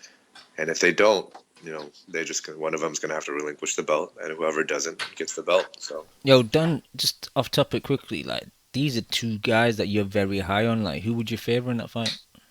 who, Triple G versus Canelo? Yep. Oh, Triple G without a hesitation. Would you like be worried His for style your? is so Would you be wrong. worried for your sweetheart Canelo? Oh my God, absolutely. I would. The only way that Canelo wins is if he drains Triple G to a point where Triple G is a fraction of the fighter that he normally is. That's the only way he wins. Well, he looks like Daniel Gill. Exactly. I mean, shit. I think even if he looked like Daniel Gill, he'd still kick Canelo's ass. he would have to look like a cast member on The Walking Dead for Canelo to have a chance. Yeah, I mean, I rate Triple G really, really high, and who knows? Maybe I'm cutting Canelo short because we really haven't seen Canelo have to really, really dig deep, right? Like we haven't had to see him quote unquote show his, Mexican bravado, so to speak. Maybe he has that. Maybe he's a fucking tough ass motherfucker, and he shows it against Triple G. But even if he does, I still don't think he has enough power compared to Triple G. And I still think he would get him out of there. I think it'd be a really fun fight because I think Canelo is good against guys who come forward, but Triple G is just too much, man. And honestly, I don't think Canelo should fight him next. I mean, I know I'm gonna sound like a little bitch for saying this because he has a belt, but let's face it, he hasn't fought anyone at 160 yet. Let him acclimatize to the weight, and let him fight some guys, and know how to carry up that weight when he fights Triple G. Okay, cheers, Don. Let's move on, have a little break, talk about Predictions League. Before I start, I had to void 2 fights this week. One was the Enzo Mac versus Roy Jones because it was scheduled for 12 and they changed it last minute to 10. and one was Ariola versus Kaufman, scheduled for 10 but changed to 12 because Dominic Brazil versus Charles Martin was pulled because Martin got the shot at Glaskov. So that changed from 10 rounds to 12, so I had to void them. So if you lost points on that, I apologise. But it had to be done. Okay, Moen 10 still in first, TBE Chef second, Lamarcus Marvel third. I am in fourth, Punch Drunk is in fifth, Nothing for Something in sixth, Ari Gold Boss in seventh, Sean 7000 eighth, El Terrible in ninth, Hands of Stone in 10th, and a shout to my boy Wasif, who had a wicked weekend.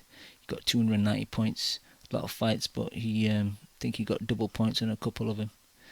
So shout to all the people there. The chat, give you guys some props. We got Casual Fan, Nothing for Something, Davy Boy Essex, always shout to Davy Boy. All the UK fights, nice HD YouTube links, so thank you for that, Davy. Just check out his YouTube. He's got multiple accounts, most of them are Davy Boy Essex _UK. Then it's round 1, round 2, round 3, round 4. Danny Yankee, Wasif 1, Shams 1000, Loma Usyk Klitschko, Mango Sled, Nesmatic, Hamrin Hamadam, Basileos, Bill Bones 101, Gurungo, Tico Stokey, Henry Lyles, Foot, The Boxing Rhino, Masters, BRD Hay, Pinhead 360, Marky Mark TMT, The Compo, Brian Mac 90, and 20 guests. We had much more people on earlier, but obviously we've been going for 2.5 hours. The London card discussion went on for about 2 hours, so props to all the people hanging on. We're going to try and skip through the rest of it. Main weekend, hopefully I'll pick up a £5 ticket, because from what I'm hearing, the sales for Billy Joe Saunders versus Andy Lee isn't going well. So I hope I get a call on Friday or Saturday saying, do you want to go for £5 Chew? We kind of discussed this fight in previous weekends, previous shows. Who you picking, Andy Lee, Billy Joe Saunders? Yeah, interesting fight. I've got Billy Joe Saunders.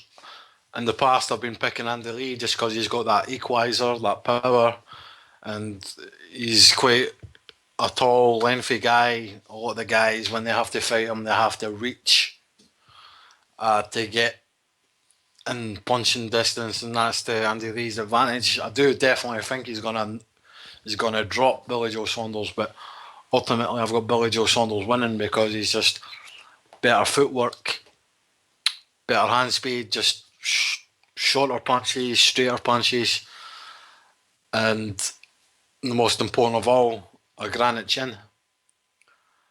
So I've got Billy Joe Saunders winning. I'm not surprised the fight isn't selling because it's a Frank Warren fight. The fan had to cancel it twice. Yep. I mean, it should be a good fight, but it's not really captured the public's imagination. And the promotion of this fight, all they've done is shit on Chris Eubank Jr. O'Sullivan fight. I've been hearing radio advertisements for the Andy Lee Billy Joe Saunders fight, where both fighters just shit on Chris Eubank Jr. and O'Sullivan, and that's a Eddie Hearn undercard fight. So I don't really understand the promotion aspects of the fight, but in terms of the fight itself, I'm picking Billy Joe Saunders by decision. Chew. Ari, you're a big Billy Joe Saunders fan. Are you a bit torn for your decision?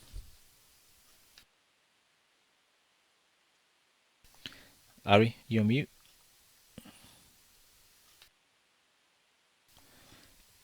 Ari's fell asleep. Hamada, are you still there? He can't be bothered. Can't be bothered to. Even though he likes Billy Joe, he just can't be bothered. This is the thing. Hamada, your thoughts on Billy Joe and Andy Lee?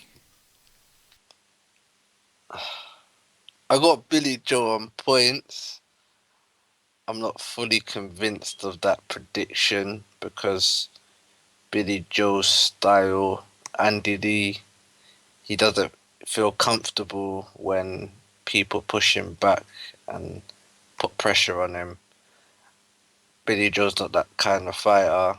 He likes to box, use his hand speed, use his jab, use his good footwork.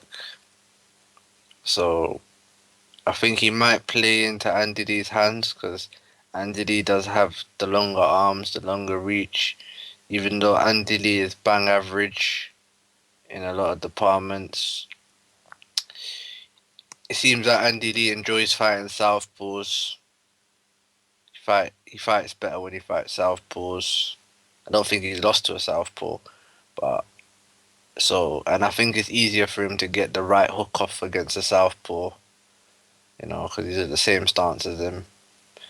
So I'm picking Billy Joe on points, but I'm definitely gonna have money on Andy Lee knockout because the odds are quite good. Surprisingly, you can get 2-1 on Andy Lee to win by knockout. So I'm gonna have money on Andy Lee to win by knockout, but I'm picking Billy Joe on points. I hope Andy Lee wins because Andy Lee will at least, go over to America, fight the likes of Jacobs and Golovkin. Whereas if Billy Joe wins, that belt's staying here in the UK, and he's going to be fighting low level guys, people in the top 10 of the WBO, but not fighting the top guys. You know how Frank did it with, no disrespect to Ricky Burns, but he did it with Ricky Burns, made him fight certain people, made him rack up 10 defenses. That's just how Warren is, and even Billy Joe Saunders, as I said before, he has no interest in fighting Golovkin, and he said he's quite scared of Golovkin. He said stuff like how Golovkin would beat him and Chris Eubank Jr. in the same night. So when you're saying those kind of things, I mean, you don't really want to fight that guy, so it'd be better for boxing if Anthony wins, but I just think Billy Joe will be too fast with his feet and his hands. He just needs to be careful that he doesn't get caught with the right hook. I think Lee's been setting up the right hook a lot better lately. He's been throwing the left hand first and the right hook come more around. And he sets up a bit easily, but I don't know. It's a tough fight to call, man. I was for a long time favouring Lee. I thought he'd at one point get to him, and I'm not a fan of Saunders, to be honest. Don't really like his style. I don't really like talking, off TV when he's doing interviews with Coogan and iFilm and all that. I don't really like the way he comes across, but if he can avoid Andy Lee catching him clean, man, I think he can box Andy Lee, man, because how many fights have we seen Andy Lee struggle in, and then he kind of, I don't say lucky punch because he sets him up, but he catches the guy and either puts him out or hurts him bad and jumps on him. If he doesn't do that to Saunders, I can see him getting frustrated towards the mid to late rounds, and his game plan going out the window, and I can just see Billy Joe schooling him. I don't think Billy Joe would stop Andy Lee, but I could see him kind of getting schooled. So I don't know, at this present moment, I'm going towards Saunders, but I could easily change by Saturday. You've seen Andy Lee get outboxed by inferior boxers to Billy Joe Saunders. Exactly. Yeah, exactly. He has been. So, and he hasn't really looked. When was the last time you watched Andy Lee and you've been really convinced that you think, yeah, Andy Lee's looking good here? So it's like Andy Lee's, snatching things that are jaws of defeat, coming back with late knockouts, or even against Peter Quillen, he had to rally at the end and rally to a draw, And then he went down to 154, innit, for like a one fight or some shit, and it's like, what's he doing? It's just, yes, it's a good point, I'm looking through his resume. I can't remember one fight where he kind of looked great and dominated the whole fight for a long time. Yeah, it's true. That's why, I don't know, that's why I'm favouring Billy Joe. And I just think Lee's average, apart from the right hook, his left hand's quite decent, but he just so average. He's just like a 5 out of 10 in every department. He doesn't have great footwork. He's quite slow as well, And he's actually quite slow, but I don't know. Yeah, his footwork's kind of strange. He's like a praying mantis. Just the way he kind of balances on his feet. I definitely think that all the wars that he's been in at one point is going to catch up to him. I've seen him fight that Scottish fella whose name Craig McEwen. Yeah. He was getting beat up in that fight. He was getting kind of hit against Peter Quillen, John Jackson, fucking Brian Vera. He's been on a lot of tough fights, and at one point it's going to catch up to him. Whether it's this fight or not, I don't know. But yeah, fucking like nothing for something in the chat says that right hook is a real motherfucker. And if he didn't have that punch, he would never be world champion. Exactly. Yep. Dan, you got any thoughts about this, or should we move on? I think you guys should just move on. Fair enough. Undercard is pretty weak, to be honest. It's got one title fight with my boy Beefy Smith, but his opposition, as we were talking about earlier, no one's really heard about Jimmy Crane Kelly. He is a Manchester fighter, though, but from Wythenshawe, not too far from me, but I've never heard of him, to be honest. So Beefy probably takes him out quite early. Body shot, left hook to the body, and I'll put Tesco Joe body shot. The perfect punch. And the next biggish card on the weekend is a card in the States in Turning Stone Resort and Casino, Verona, New York. A lot of decent fights on this. It's a shame though, because I was speaking to Leon earlier and no one in the UK's picked up. Obviously Box Nation has probably spent all their yearly funds, and the fact that they've got this live fight from Manchester Arena with Billy Joe and Andy Lee, they've not picked up the early morning Sunday fight. Sky don't really usually mess with HBO fights, rarely, unless it's like Golovkin and that. So I need to check if BT Sport or anyone else is picking it up, but at the moment I can't see anywhere that's picked up, which is a shame. We've got Luis Ortiz headlining against Bryant Jennings, which I think on paper is a really good fight. A lot of people shit on Luis Ortiz because he got popped for steroids, but I'm thinking, if you do the crime and you do the time, you should be given a second chance. He did the crime, did the time, so yeah. It's fun to watch though, man. I know Buncey's described him as like an old school heavyweight. He's southpaw, Cuban, but he doesn't really fight like a Cuban southpaw, man. He's, I don't know, like Buncey says, man, he's very old school. He reminds you of like a heavyweight from the 80s rather than a lazy Cuban heavyweight from the 90s or 2000s. But on the undercard of that, got Nicholas Walters versus Jason Sosa. I don't know much about Sosa apart from he knocked out Jerry Belmonte's 2 fights ago in the first round. I was looking at his resume today. Joshua Clotty's back at 154 versus Gabe Rosado. Pretty boy gang stand up. We got Gonzalez who beat, he didn't beat him, but who a lot of people thought beat Pascal. He's back against a guy from I think the Ukraine called Shabaransky. And the return of what's his name? Gamboa's back against Highland Williams Jr. Most of these fights in the Predictions League. Any of you guys want to talk about these fights before we go? Have you seen Ortiz fight Chu or Hamada? Yeah, I've seen Ortiz fight. Where he knocked out Latif Coyote in the first round. I think he got popped that day. Yeah, that fight. Yeah. And then I think I saw his fight where he fought on the pay-per-view on the card, right? Oh, am I mistaken? Yeah, Canelo. He fought on Golovkin versus Lemieux. He beat up a guy. He beat up a guy that looked like Mount Alpha, but a heavyweight version. The Argentinian guy, yeah. Redondo, yeah. I think he'll beat Jennings on points. I don't think he knocks out Jennings. Jennings is tough.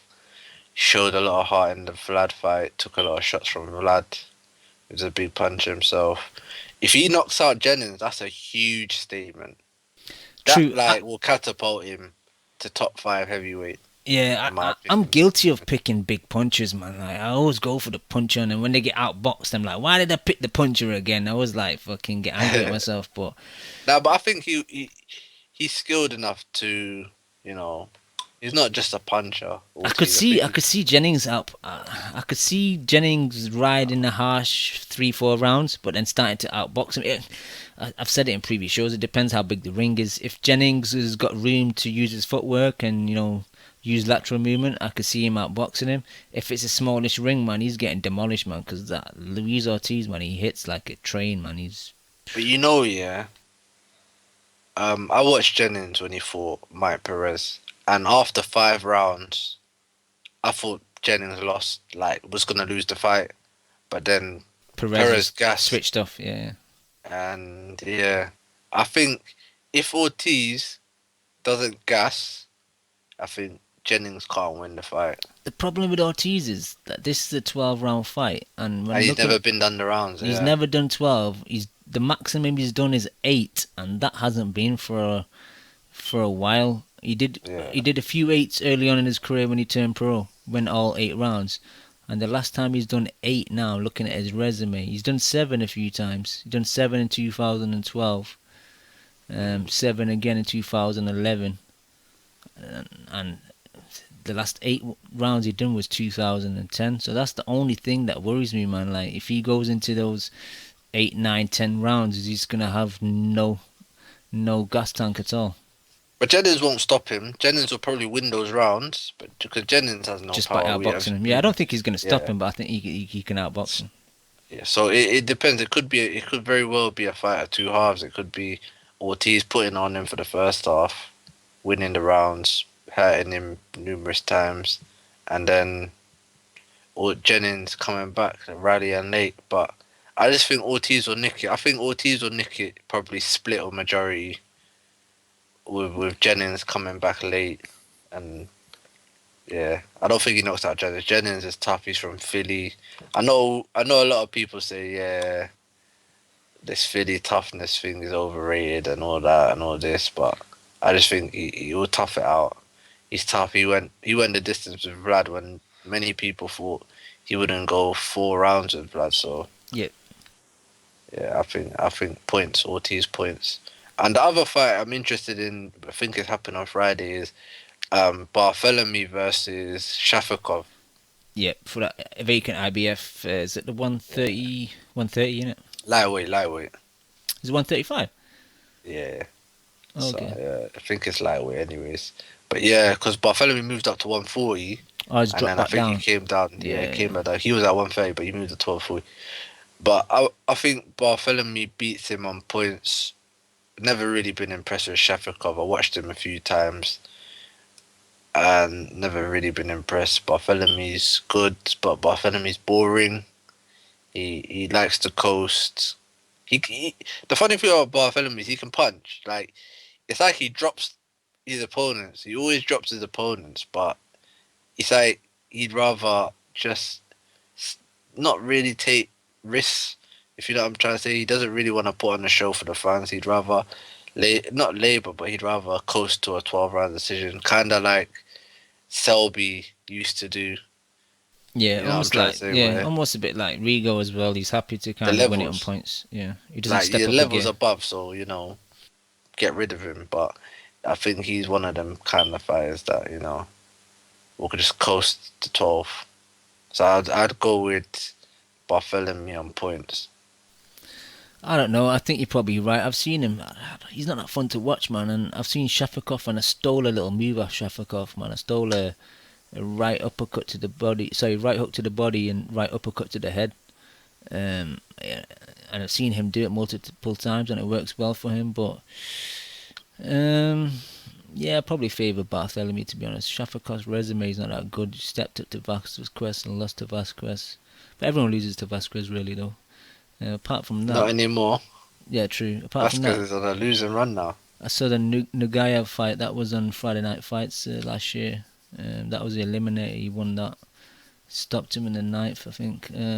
But yes, I don't really know that much about Shafikov, to be honest. Shafikov, Bartholomew, or should we just go back to the Ortiz, Jennings, and Ari's Caribbean brothers back as well. Nicholas Walters, he's fighting Sosa. I don't really know about his opponent. Do you want to talk about that, or should we wrap it up? Just quickly, Ortiz, I've got by knockout. Jennings, he's an athlete. He can box, he's an athlete. He's going to throw more punches than Ortiz. I get the impression that he could win if he outworks him, out-hustles him. But, Ortiz he's a big Cuban, big puncher. I just think he's going to just knock him out. In like 4 rounds, I think he'll make a statement. I was very impressed. I know he fought fucking Mau Alpha's clone the other time. But you know, he still fucking had to get him out of there, and he fucking done it in style. Yep. The shots he threw was, you know, when you're watching a good fighter, and I was watching a good fighter that night. He takes steroids. I mean, who doesn't? It's fucking boxing. This guy's a fucking beast, and I think he's going to knock that guy out, Jennings. And I like Jennings. He's a good fighter, but you know, looking at the Klitschko performance against Fury, I know it's kind of harsh, but it doesn't seem that good of a kind of performance on the basis of how Klitschko looked against Fury. Yeah. I thought about that. So I mean, I can't really overrate Jennings on that. I'm picking Ortiz, Bartholomew, whatever the fuck his name is. I've watched him before. To me, he's boring.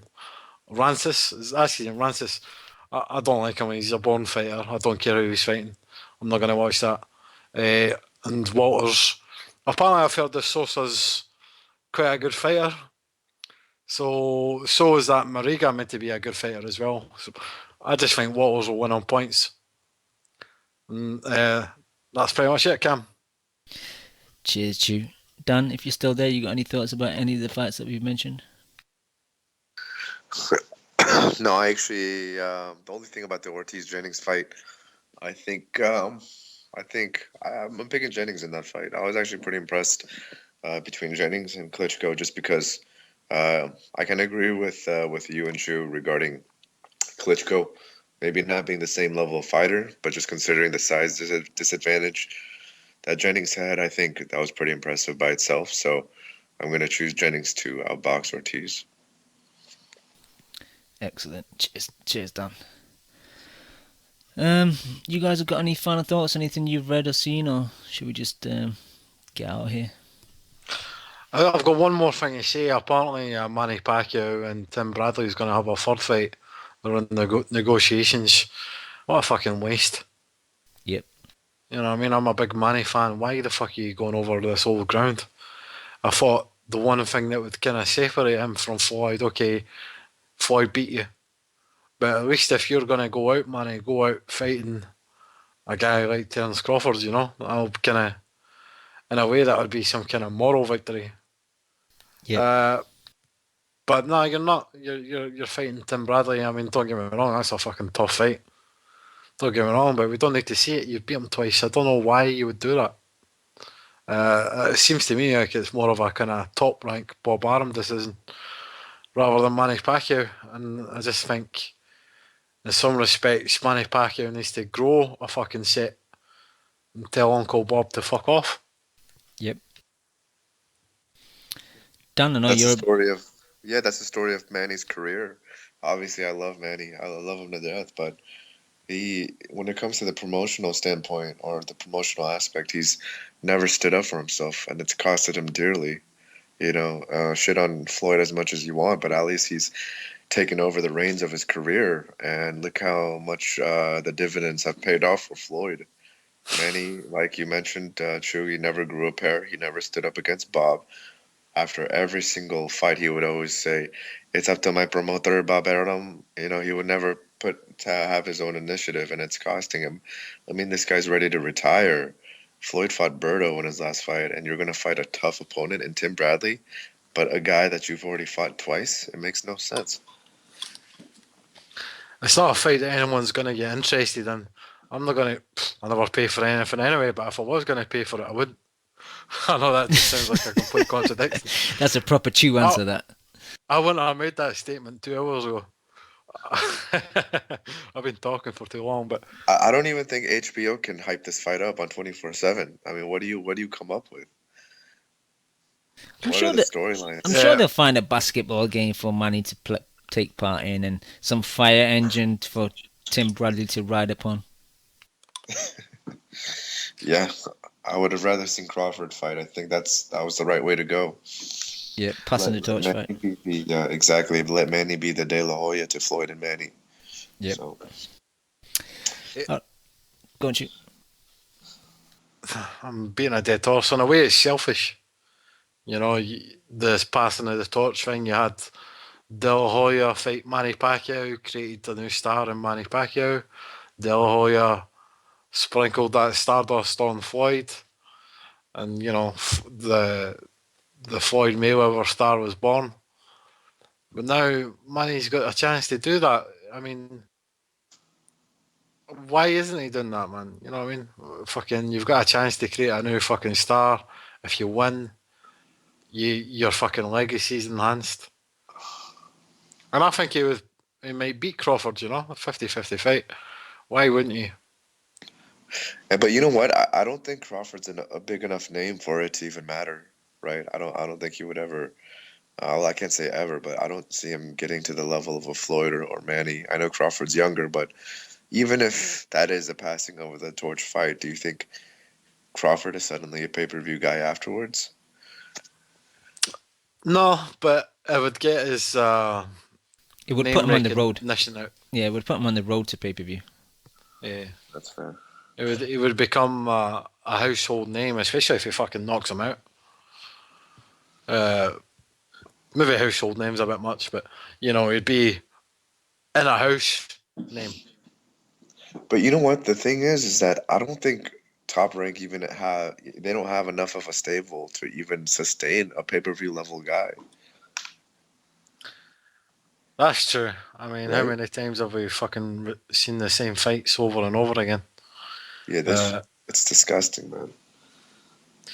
I wonder what the fuck's up with Top Rank, man. I mean, it's almost as if they're trying to get out of the boxing business. Are they in fucking some kind of financial trouble? I mean, you go from having so many fights in 2014 and 13, and the last 18 months or so have just been fucking nothing. Yeah, this year, it's a handful of cards, really, aren't they? And you also got to think about it from this perspective: is not only is their stable dwindling, but Golden Boy's stable is dwindling, and those are the only two promoters. Well, at least from their vantage point, the ones that can work with one another, essentially. So if both of their stables are shit, how do you expect them to grow in the future? I think HBO is going to have to sign a deal with PBC. Because, you know, fucking HBO have got a new general manager or whatever the fuck. To complete the Boxing Coalition bingo this week, I was listening to Steve Kim's show last week. And apparently HBO's Peter Nelson, the new guy, he's going to invest more money, or more time at least, into making boxing better again.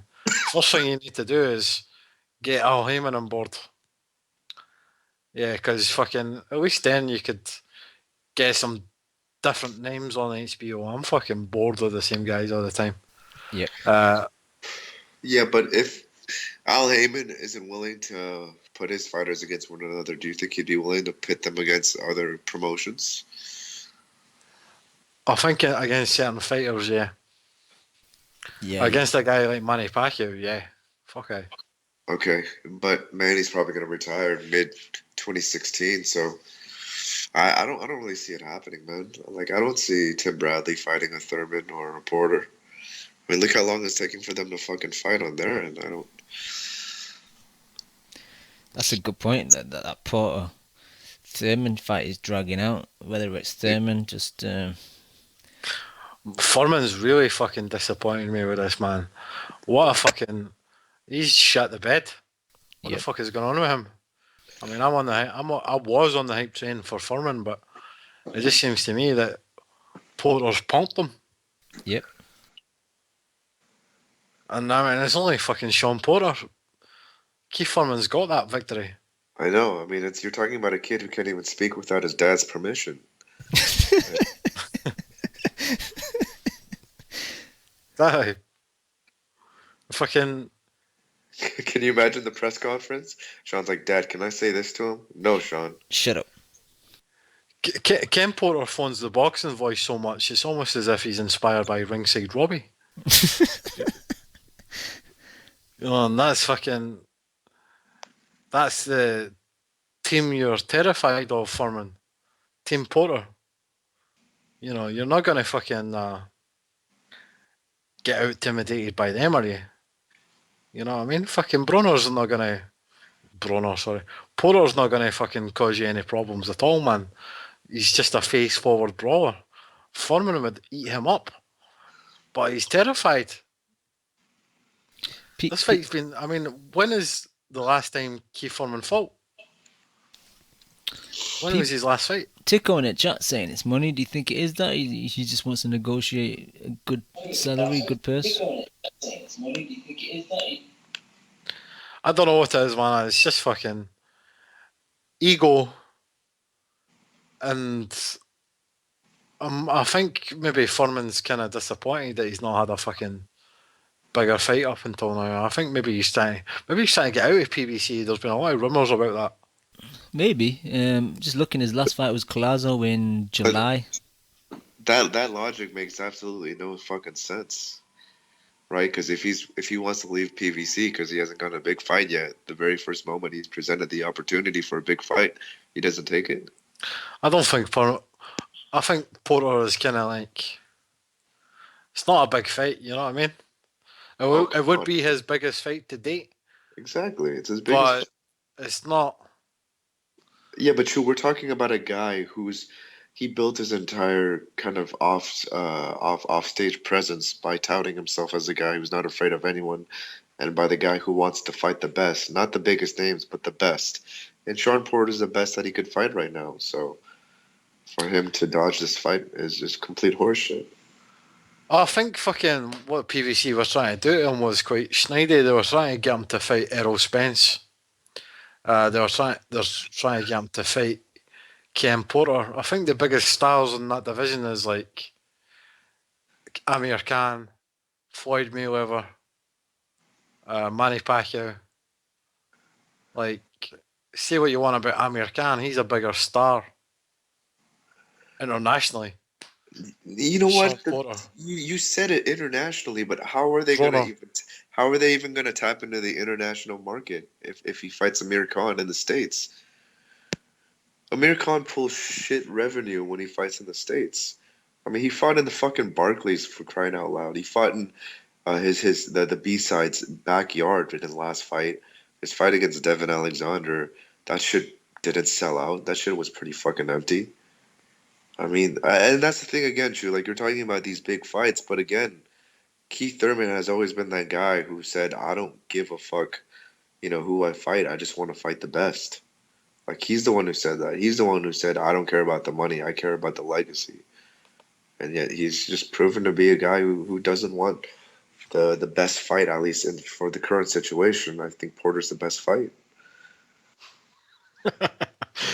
Nothing for something in the chat just said, I seen Furman walking around San Antonio carrying a surfboard. San Diego! Yeah, I'm tired of Thurman. If you're Thurman, if someone tries to disrespect you or punk you, like you said, by presenting a fight against Errol Spence, you should be the one that fucking takes it and tries to derail that hype train. That should be your encouragement, your motivation for that fight. Yeah, I agree with that. And now all of a sudden he becomes a matchmaker. Or he's saying, "Oh, what has Errol Spence done? What have you proven?" Well, then fucking prove it, then, man. But just to play devil's advocate, if Furman beats Porter, he's just another guy who's beat Porter. Fucking Kell Brooks already beat Porter. There's no real fucking. It's not as if people are gonna say, "Oh, fucking Furman, he's the best fighter in the division if he beats Porter." But he's one step closer. I'll tell you that much. Yeah, but I mean, he might beat Porter, but it will come at a price. It's not an easy fight. But you just said it was an easy fight. I did, didn't I? Yeah, you got me. You just did say that. I mean, an easy fight in the sense that you'll win. Not an easy fight in the sense that the damage you'll take in the process. Okay, but now you're speaking like a bitch. I'm not saying that you're a bitch, but you're speaking like an Al Heyman, like a promoter right now. And the reason why we all loved Keith Thurman when he went up the ranks was that he always had that gun-ho attitude, right? He was the one who sold us on that shit, right? That's why we loved him so much. Because we genuinely believed that he was one of those guys that would fight nobody, regardless of the cost. Yeah, what was Thurman's catchphrase a couple fights ago? What was he saying? Knockouts for life, was it, or something? We burn money. We burn money. Exactly, we burn money. And now, motherfucker, you probably wouldn't even burn a fucking dollar, man. Oh, I don't want to fight. I don't know. KOs I for don't life. know. It's unsubstantiated. I don't know what the real reason is, but all I know is that I remember seeing Keith Thurman basically at every single PBC event yapping his fucking mouth, and I haven't heard shit from him in like 4 months. He's never been the same since Jose gave him his wife for the night.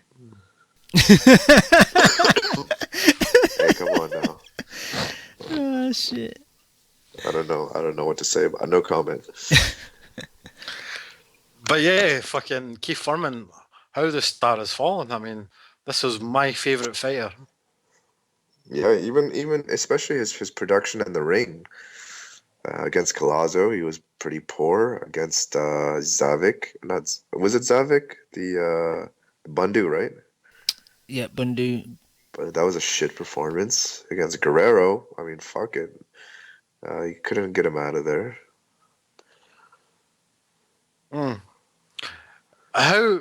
I mean, but what's Keith Thurman done? Has he got like naked pictures of Al Heyman? I mean, he's looking about. He's seeing fucking Guerrero fighting Garcia.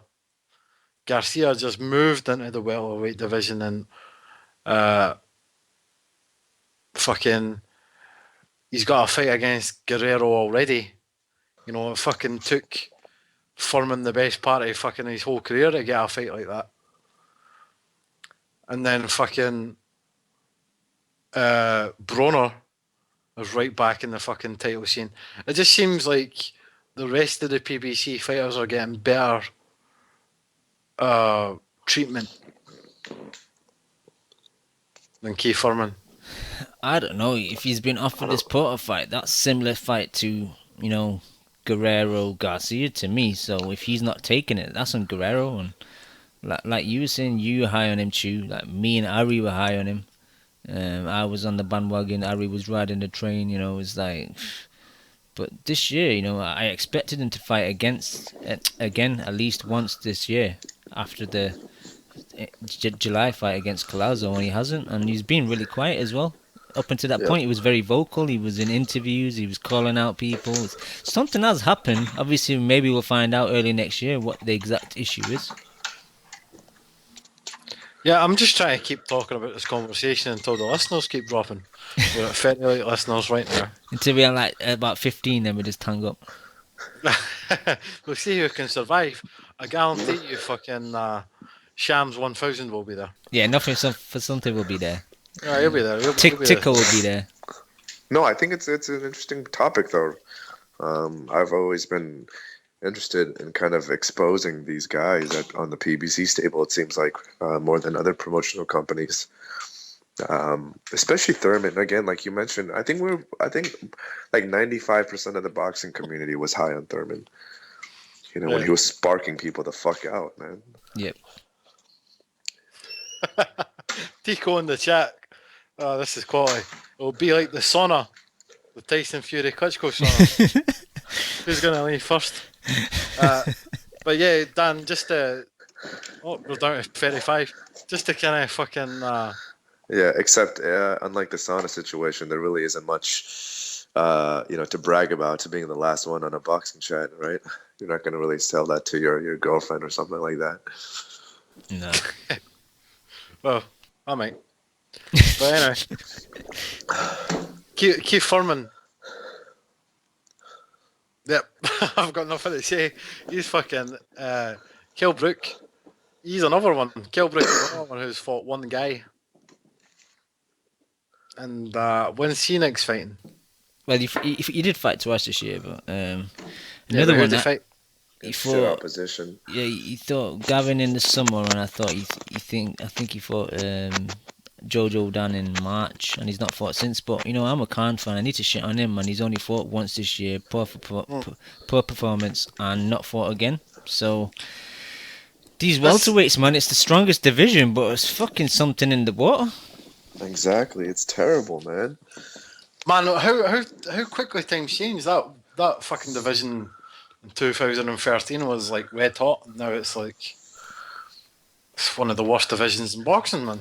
No, it's not one of the worst. But I will say this though: how much How much of it do you guys think is the fact that the reason why it was so good in 2013 was just the simple fact that they were always fighting against one another? Yep, when they were still with Golden Boy. And exactly. And then now it's like the complete opposite, where they don't fight each other. The top guys don't fight each other at all. So maybe that's what it is. Maybe that's what boxing is kind of missing in general. Like, once you have the guys who everyone expects is pretty good and at similar levels to one another, if they fight each other, that's simply enough to make the division really exciting, and for you to think that the actual guys are legitimate. Yeah, I agree. I mean, UFC model should be the way it's carried on. At least UFC, I don't like to talk about MMA, but whatever. They've got like a ranking system, and if two contenders fight, automatically the contender goes up the ladder a little bit on their way to a title shot. The picture's more clearer. I just think all these fucking belts and shit. Yeah. And no one really knows what the fuck's going on. Who's the man, especially with Floyd and Manny? Are they retired? Are they not retired? There's 4 sanctioning bodies. They all have a different way about going about business. You have bullshit fucking decision making and politics, like in the IBF, of stripping Tyson Fury for wanting to honor the former champ's rematch clause. So he gets stripped, and that fight is being fought against like the number 40th ranked heavyweight versus another fucking average level heavyweight. It's fucking dog shit, man. And honestly, there was a huge UFC card this past weekend, and I try to like UFC more than boxing, just because how poorly ran boxing is. But I can't. I still rather watch a good boxing fight than a UFC fight. But like you mentioned, Shu, in the UFC this past weekend, it was a number 1 versus number 2 featherweight, the number 3 versus number 4 have featherweight, and the number 1 versus number 2 light heavy, or not light heavy, but middleweight. And these are all rankings that are done by a single body. And that's what I want. That's all I want from boxing. And we were getting glimpses of that in 2013, and then it just went to dog shit. Once the Golden Boy Heyman fallout came through, and now we just don't have that matchmaking anymore. Yep. Yeah, I completely agree. I think that's a good place to end it, boys. Yeah. I want to thank all you guys that have been on the show today, all the people in the chat, and all the people that download the show week in, week out. We'll be back next week. Peace. You just listened to the Boxing Coalition. Dude, man, I love boxing. I fucking love boxing. A big shout out to the Boxing Coalition. You're a newbie. No, I ain't new, man. If my fucking next door neighbour became the number 1 flyweight in the world, you know what I'd do? I'd fucking walk past the cunt. Derek, how you doing, bro? I was physically bun you, blood. I disagree. First time I hear the song, man, it was fucking badass. Vamos Argentina, la concha de su madre. I see the bomb in them. I get home and she's like, what the fuck? Me and the kid are here. Why don't you get home and talk to us? I'm like, man, you guys don't know shit about boxing. Kel, how does it feel to be the new IBF champion? Feels great. Did we really dive into the black hole right off the jump? I think he's hiding glass. Just to play devil's advocate. You want 1 portion of crow or 2 portions of crow? Give me 2 portions with a supersized fries and a large drink, please. I can't stand him, what? I'm Scottish. Cringe side? But you won't rush Anthony fucking fat ass Joshua, would you? He's not fat. How about you tell us what you weighed for your final thoughts? My weight? Thank you for listening to the Boxing Coalition. We are live every Monday, 10 p.m. to 1 a.m. UK time, 5 p.m. to 8 p.m. Eastern.